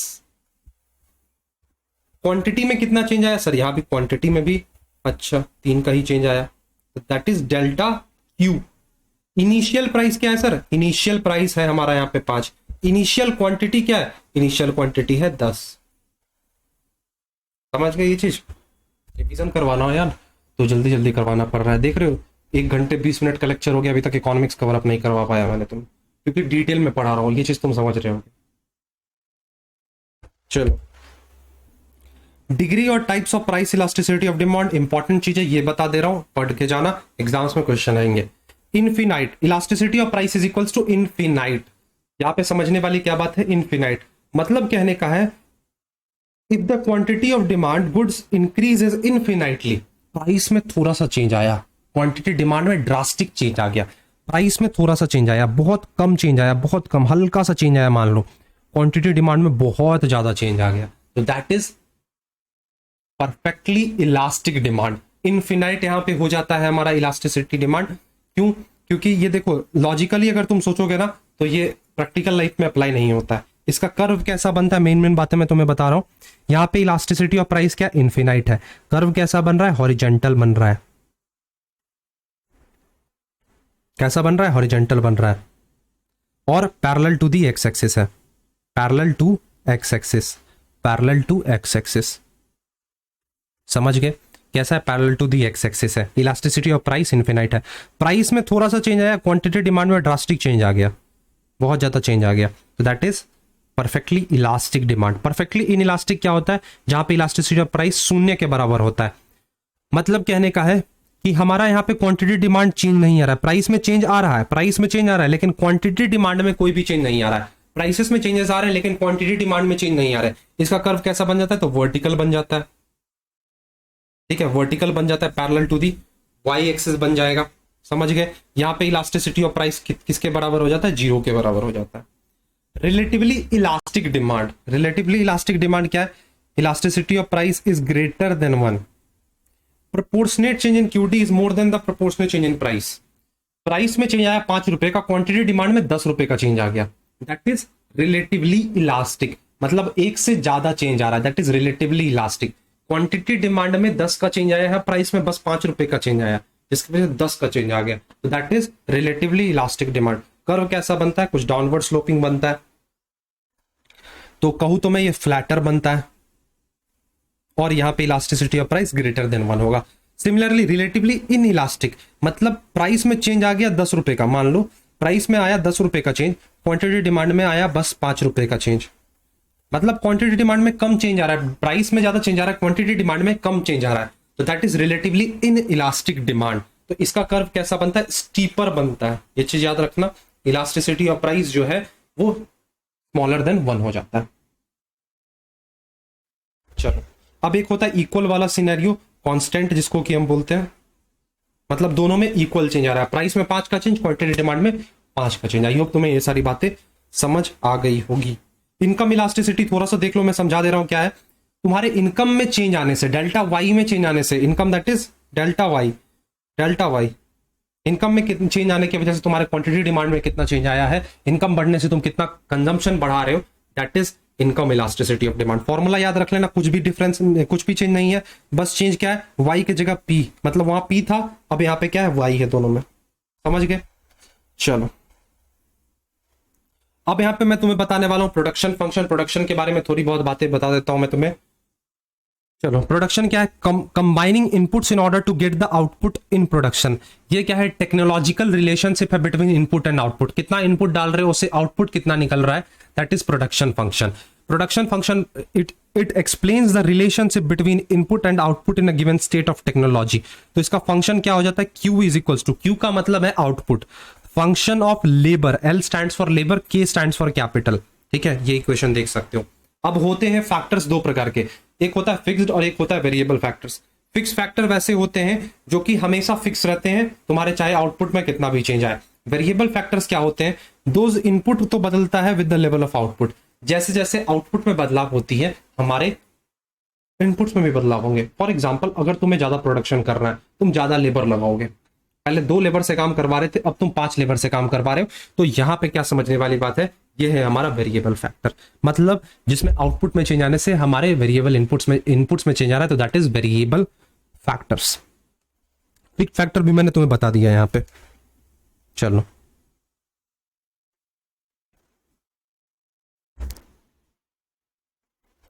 अच्छा देखो, ये वेरी शॉर्ट, चलो हटाओ यहां से। देखो टाइम पीरियड की अगर बात की जाए, जो हमारा प्रोडक्शन फंक्शन होता है वो होता है एक शॉर्ट रन के लिए होता है, एक लॉन्ग रन के लिए होता है, मतलब एक छोटे अरसे के लिए होता है, एक लंबे अरसे के लिए होता है। शॉर्ट रन क्या होता है, मतलब कम टाइम पीरियड वाला, ठीक है। और एक होता है हमारा लॉन्ग रन। एक मिनट, चलो लॉन्ग रन को हम लोग law of return to scale भी बोलते हैं, ये चीज याद रखना, law of return to scale. क्या बोलते हैं, law of return to scale. सुनना जरा मेरी बातों को। शॉर्ट रन में क्या होता है, तुम्हारे पास मान लो 1 साल का टाइम है, तो 1 साल के टाइम में क्या तुम अपने फिक्स फैक्टर में चेंजेस कर सकते हो, द आंसर इज नो। कम टाइम में तुम 2-4 मशीनरी और खरीद लाना, खड़े कर देना, नई प्लांट बना देना, दैट इज नॉट पॉसिबल। तुम चेंज कर सकते हो तो सिर्फ अपने वेरिएबल यूनिट्स में ही चेंज कर सकते हो, मतलब तुम रॉ मटेरियल बढ़ा सकते हो, लेबर्स ज्यादा लेकर आ सकते हो, तुम मार्केट से उठाकर अपनी फॉर्म में लगा सकते हो, रॉ मटेरियल ज्यादा लगा सकते हो। लेकिन जब आ जाती है बड़े बड़े फॉर्म्स दोबारा से प्लांट करने की, नई नई मशीनरीज लाने की, तो शॉर्ट रन में वो कहीं ना कहीं पॉसिबल नहीं हो पाता है। तो हमारा जो शॉर्ट पीरियड होता है उसमें हम स्केल में चेंज नहीं कर पाते हैं, इनपुट्स में चेंज कर पाते हैं, स्केल में चेंज नहीं कर पाते हैं। जो हमारा लेकिन लॉन्ग रन होता है, लंबे अरसे के लिए, 10 साल, 15 साल, 5 साल, 20 साल, 25 साल, ये होता है हमारा लॉन्ग रन स्केल। तो इसमें क्या होता है, हम अपने स्केल ऑफ ऑपरेशंस को चेंज कर पाते हैं, दैट्स व्हाई इसको रिटर्न टू स्केल के नाम से जाना जाता है। समझे ये चीज? शॉर्ट रन और लॉन्ग रन की बात की गई है कि शॉर्ट रन में सिर्फ और सिर्फ हम यहाँ पे वेरिएबल फैक्टर्स चेंज कर पाते हैं, that is labour, raw material, ठीक है, कुछ वेरियस छोटे छोटे इनपुट्स हो गए। लेकिन लॉन्ग रन की जब बात आती है तो यहाँ पे जितने भी फिक्स्ड फैक्टर्स होते हैं, जैसे हमारे मशीनरी, इक्विपमेंट्स, लैंड, प्लांट्स, इन सब को हम क्या बना देते हैं, वेरिएबल फैक्टर, मतलब इन सब में हम कर लेते हैं चेंजेस। समझ गए? क्लियर हुआ ये चीज? चलो आगे बढ़ते हैं। अब बात कर लेते हैं कंसेप्ट ऑफ प्रोडक्ट की, टीपी, एपी और एमपी। टोटल प्रोडक्ट मैंने बता दिया तुम्हें, टीयू याद है थोड़ा बहुत भी, वो चीज। तो the total quantity of goods produce by firm, एक फर्म जो भी टोटल गुड्स तैयार कर रही है, टोटल क्वांटिटी प्रोड्यूस कर रही है, दैट इज टोटल प्रोडक्ट। उसको क्या नाम देते हैं हम लोग, टोटल प्रोडक्ट नाम देते हैं। एक फर्म के द्वारा जितना भी प्रोडक्ट प्रोड्यूस किया जा रहा है, that is total product. Average product, average per unit cost, cost वो हो गया एसी, एवरेज प्रोडक्ट क्या है? आउटपुट पर वेरिएबल इनपुट। एक वेरिएबल इनपुट लगाने से कितना तुम्हारा प्रोडक्ट आउटपुट निकल रहा है, that is average product. Marginal additional, additional input लगाने से तुम्हारा एडिशनल कितना प्रोडक्ट निकल कर आ रहा है, that is marginal product. Relationship याद है? अच्छा, लॉ ऑफ वेरिएबल प्रोपोर्शन समझ लो। लॉ ऑफ वेरिएबल प्रोपोर्शन क्या कहता है, या रिटर्न टू वेरिएबल फैक्टर्स की मैं अगर बात करूं, मैंने तुम्हें यहां पे बोला था रिटर्न टू स्केल, ये क्या होता है? रिटर्न टू वेरिएबल फैक्टर होता है।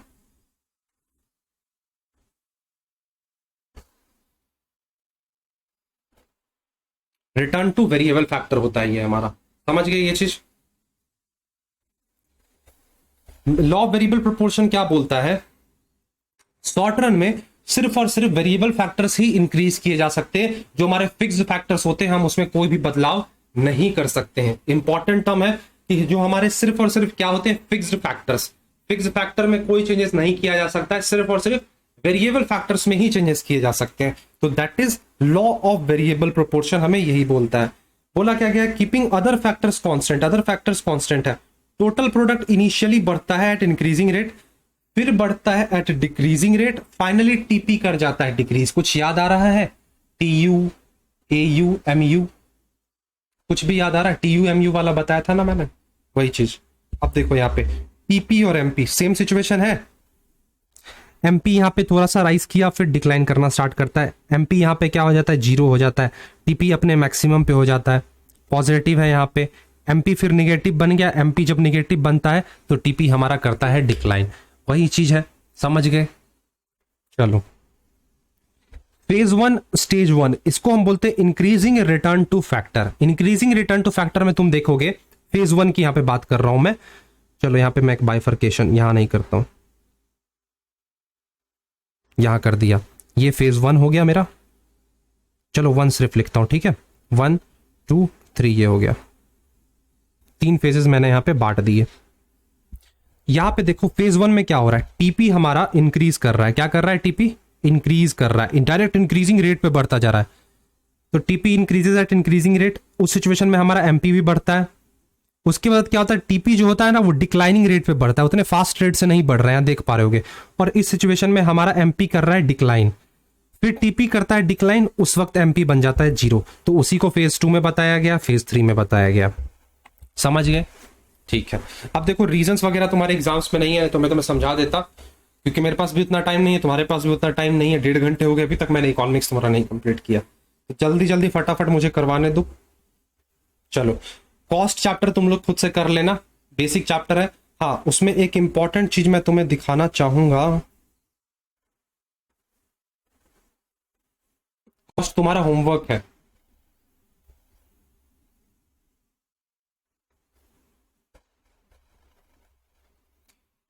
स्क्रीनशॉट लेना स्टार्ट करना तुम, ठीक है? यहां से सबसे पहला स्क्रीनशॉट तुम्हारा होगा इतना। मैं साइड हट रहा हूं, स्क्रीनशॉट ले लो। ले लिए?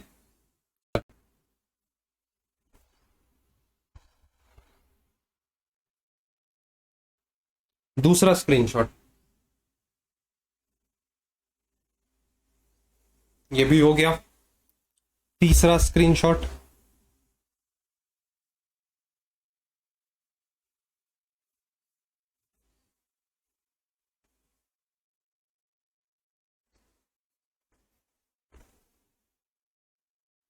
चौथा स्क्रीनशॉट।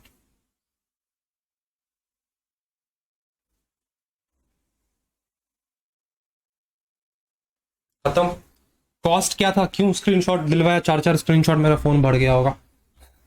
देखो यार, पढ़ लेना, एग्जाम्स में क्वेश्चन आए। संक कॉस्ट, पेन किधर गया भाई? Sunk cost, opportunity cost, implicit, explicit, इन सब से क्या होता है? क्वेश्चंस बनते हैं। ठीक है, तो पढ़ लेना, बेनिफिशियल रहेगा तुम्हारे लिए।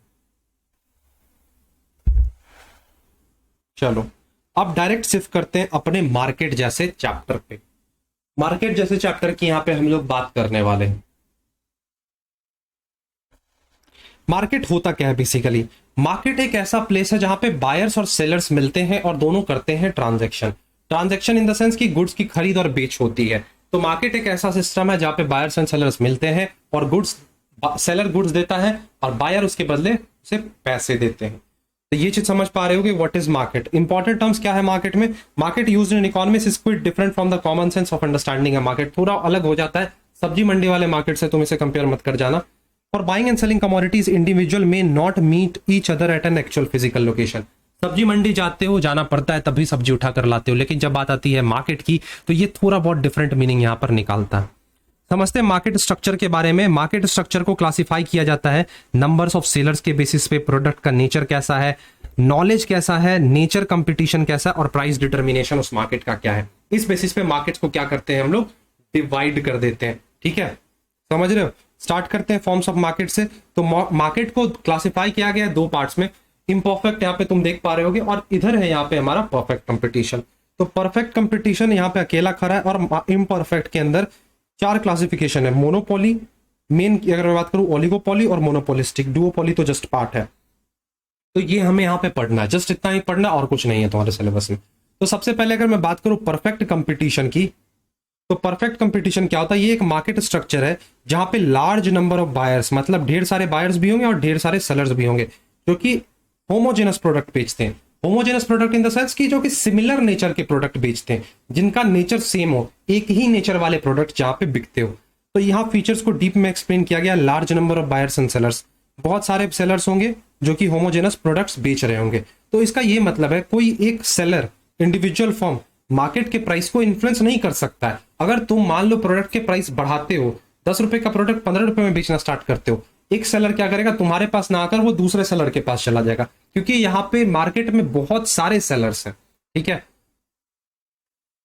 होमोजेनस प्रोडक्ट का मतलब क्या होता है? परफेक्ट कंपटीशन में जो प्रोडक्ट्स ऑफर किए जाते हैं फर्म्स के द्वारा वो होमोजेनस होते हैं, मतलब सेम शेप के, identical shape, same size, same colour, same quality, इस प्रकार से। तो एक सेलर किसी भी एक बायर किसी भी सेलर के पास से जाके खरीद सकता है।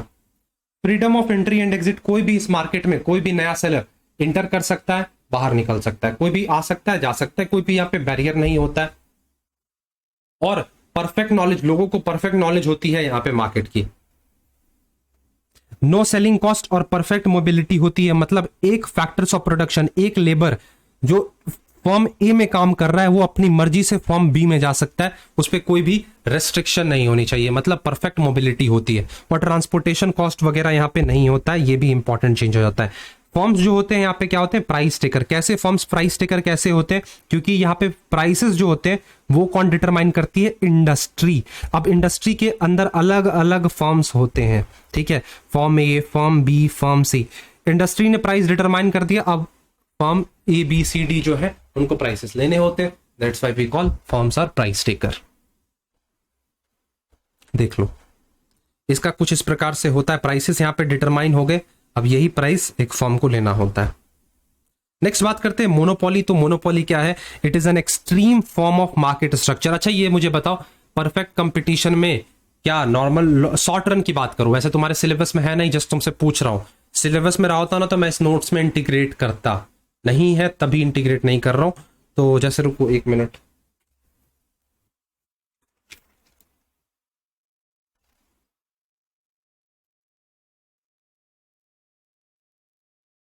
नहीं है यार तुम्हारे सिलेबस में मोनोपोली की अगर बात की जाए। चलो ये तुम देख लेना, शॉर्ट रन और लॉन्ग रन। शॉर्ट रन में कैसा प्रॉफिट कमाया जाता है? नॉर्मल लॉस होता है, नॉर्मल प्रॉफिट होता है या नॉर्मल प्रॉफिट होता है, तुम्हारा काम है। फिर लॉन्ग रन में एक फर्म कैसे प्रॉफिट अर्न करती है ये भी देखना तुम्हारा काम है। मोनोपोली की अगर बात की जाए तो it is an extreme form of market structure. Monopoly Greek word mono से डिराइव हुआ है और पोली से। मोनो का मतलब होता है सिंगल और पोली का मतलब क्या होता है? सेलर।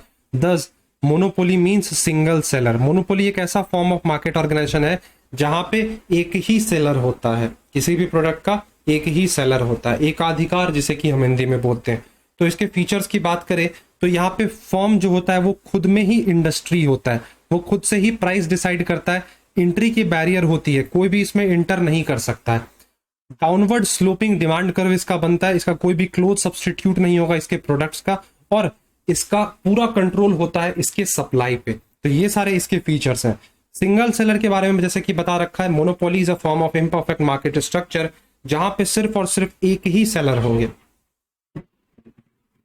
मोनोपोली फर्म में ओन्ड बाय अ पर्सन और few number of partners on a joint stock company. तो कैरेक्टरिस्टिक्स क्या दे रखा है, सिंगल सेलर्स होते हैं यहाँ पे, फर्म और इंडस्ट्री का कोई भी बाइफर्केशन नहीं है, मोनोपोली फर्म ही यहाँ पे इंडस्ट्री हो जाती है। तो यहाँ पे जो हमारा फर्म जो है वही प्राइस मेकर होता है। अच्छा, मोनोपोली फर्म जो होती है वो अलग अलग कस्टमर से अलग अलग प्राइसेस चार्ज कर सकती है, ये डिपेंड करता है उस फर्म पे। तो सर इसका मतलब है कि वो प्राइस डिस्क्रिमिनेशन करती है? हाँ, वो करती है प्राइस डिस्क्रिमिनेशन। वो चाहे तो मेरे से अलग प्राइस चार्ज करेगी, तुमसे अलग प्राइस चार्ज करेगी, क्योंकि उसका मोनोपोली है उस मार्केट स्ट्रक्चर में। तो इसी को नाम देते हैं हम लोग प्राइस डिस्क्रिमिनेशन। और इसी में एक छोटा सा टर्म आता है डंपिंग। डंपिंग क्या होता है, ये इंटरनेशनल मार्केट में तुम पढ़ोगे, तुम्हारे एग्जाम में पूछ लिया गया था ये एक बारी। Dumping is basically nothing, simply बस इतना याद रखो, जब दूसरे नेशन का प्रोडक्ट सस्ते दामों में अपने कंट्री में बेचा जाए, जैसे चाइना करती है, वहां के जो चीप प्रोडक्ट्स होते हैं, बेकार फालतू के प्रोडक्ट्स होते हैं, वो भारत में लाकर बहुत ही सस्ते दाम में बेच देते हैं, दैट इज डंपिंग। इसका कोई भी क्लोज सब्सटीट्यूट नहीं होगा। मोनोपोली मार्केट के जो भी प्रोडक्ट्स होते हैं इसका कोई भी सब्सटीट्यूट नहीं होता है। बैरियर्स होती है, कोई भी इसमें इजिली एंटर नहीं कर सकता है इस मार्केट में। पेटेंट का लेके सीन होता है, ट्रेडमार्क का, कॉपीराइट का, बहुत सारे इसमें झमेले होते हैं। प्राइस डिस्क्रिमिनेशन किया जाता है, मैंने तुम्हें बता दिया, फर्म ही यहाँ पे होते हैं प्राइस मेकर्स। चलो देख लो, इसका कर्व कुछ ऐसा होता है, AR और MR का। मोनोपोली राइज ही क्यों होती है, क्वेश्चन आ सकता है। तो मोनोपोली का राइज होने का फीचर है इंटेलेक्चुअल प्रॉपर्टी राइट, जैसे कि पेटेंट्स वगैरह, कॉपीराइट्स। तुमने कोई चीज डेवलप करी, अब तुमने उस पर करवा लिया अपना कॉपीराइट कि ये तो मेरा है भाई, मैं किसी को दूंगा ही नहीं, तो तुम्हारा वहां एक अधिकार हो गया, तुम चाहे जैसे भी एक्सप्लॉइट करो कस्टमर। नेचुरल मोनोपोली कभी कभी हो जाता है कि कस्टमर के पास जो होते हैं, कस्टमर बोल रहा हूं, सेलर के पास जो रिसोर्सेस होते हैं वो खुद अकेला एक्वायर कर बैठ जाता है। जैसे कि डायमंड फैक्ट्री में, डायमंड इतने महंगे क्यों है, क्योंकि वहां पे मोनोपोली है कुछ कंपनीज की। चलो अब बात करें अगर मोनोपोलिस्टिक कंपटीशन की, तो मोनोपोलिस्टिक कंपटीशन दिया गया था एडवर्ड चैम्बरलिन के द्वारा और एक इंग्लिश इकोनॉमिस्ट थे जॉन रॉबिन्सन के द्वारा 1930s में। मेनली चैम्बरलिन के द्वारा ही दिया गया था, ये चीज याद रख लेना। तो ये मोनोपोलिस्टिक कंपटीशन क्या है, प्योर मोनोपोली और परफेक्ट कंपटीशन का मिक्सचर, दोनों को कंपाइल कर दोगे तो दैट इज मोनोपोलिस्टिक कंपटीशन। यहां पे होते हैं लार्ज नंबर ऑफ फर्म्स ज्यादा होते हैं, ठीक है। प्रोडक्ट में डिफरेंशिएशन होता है। परफेक्ट कंपटीशन में तुमने देखा था होमोजेनस प्रोडक्ट्स होते थे, यहाँ कैसे हेट्रोजेनस प्रोडक्ट्स है। डिफरेंशिएशन हमें यहाँ प्रोडक्ट में बदलाव, थोड़ी बहुत चेंजेस देखने को मिल जाती है। सेलिंग कॉस्ट यहाँ पे चार्ज होता है, कोई भी इस मार्केट में आ सकता है, जा सकता है, कोई भी रेस्ट्रिक्शन नहीं है। लोगों को परफेक्ट नॉलेज नहीं होता है। और यहाँ पे नॉन प्राइस कंपटीशन होता है, मतलब यहाँ पे एडवर्टीजमेंट पे ज्यादा खर्चे किए जाते हैं। हैवी एक्सपेंडिचर किस पे करते हैं, प्रचार पे। जो जितना प्रचार करेगा वो उतना ज्यादा पॉपुलर होगा। ओलिगोपोली का मतलब क्या है, market structure characterised by the big seller selling homogeneous और डिफरेंशिएटेड प्रोडक्ट। जैसे कि कुछ गिने चुने फर्म्स ही होंगे, ऑटोमोबाइल इंडस्ट्री में, स्टील इंडस्ट्री में फ्यू फर्म्स होते हैं, ठीक है। कुछ फर्म्स होंगे गिने चुने, लार्ज फर्म्स होते हैं, ये चीज याद रख लेना। इंटरडिपेंडेंट, सब कोई डिपेंडेंट्स होते हैं। कमेंट सेक्शन में कार्टल का मीनिंग यार जरूर बताना, व्हाट इज कार्टल्स। यहाँ पे प्राइस रिजिडिटी होती है, नॉन प्राइस कंपटीशन होता है, ये चीज याद रखोगे। चलो सेलिंग कॉस्ट होता है। टाइप्स ऑफ ओलिगोपोली देख लेना, परफेक्ट ओलिगोपोली और कोलिसिव ओलिगोपोली, दोनों के बीच डिफरेंस चार्ट रहा है, जस्ट एक बार बेसिक पढ़ोगे क्लियर हो जाएगा। यहाँ पे देख पा रहे होगे परफेक्ट ओलिगोपोली और इम्परफेक्ट ओलिगोपोली। अब तो कुछ है नहीं तुम्हारे इसमें। चलो इकोनॉमिक्स यार यहीं खत्म हो गया, टाइम लग गया अच्छा खासा, 1 घंटे 41 मिनट के टाइम लग गए यहाँ पे कवर करवाने में। मेरा मुंह भी दुख गया है बोलते बोलते, कंटिन्यूस बोल रहा हूँ, पिछले 2 घंटे से लगभग समझ के चल सकते हो। एक लाइक तो यार बनता है सेशन का, दोस्तों के साथ शेयर करो। एग्जाम कैसा जाएगा कमेंट सेक्शन में जरूर बताना, कैसे प्रिपेयर हो या नहीं हो, सारा सपोर्ट मेरा पूरा तुम्हारे साथ है। अच्छे से एग्जाम में देकर आना, अभी बाकी है मनी बैंकिंग का भी मैं तुम्हें प्रोवाइड कर दूंगा और साथ ही साथ बिजनेस का भी प्रोवाइड कर दूंगा। एंड करते हैं आज के सेशन को, मिलते हैं अपने नेक्स्ट सेशन में, तब तक के लिए thank you, bye bye and take care.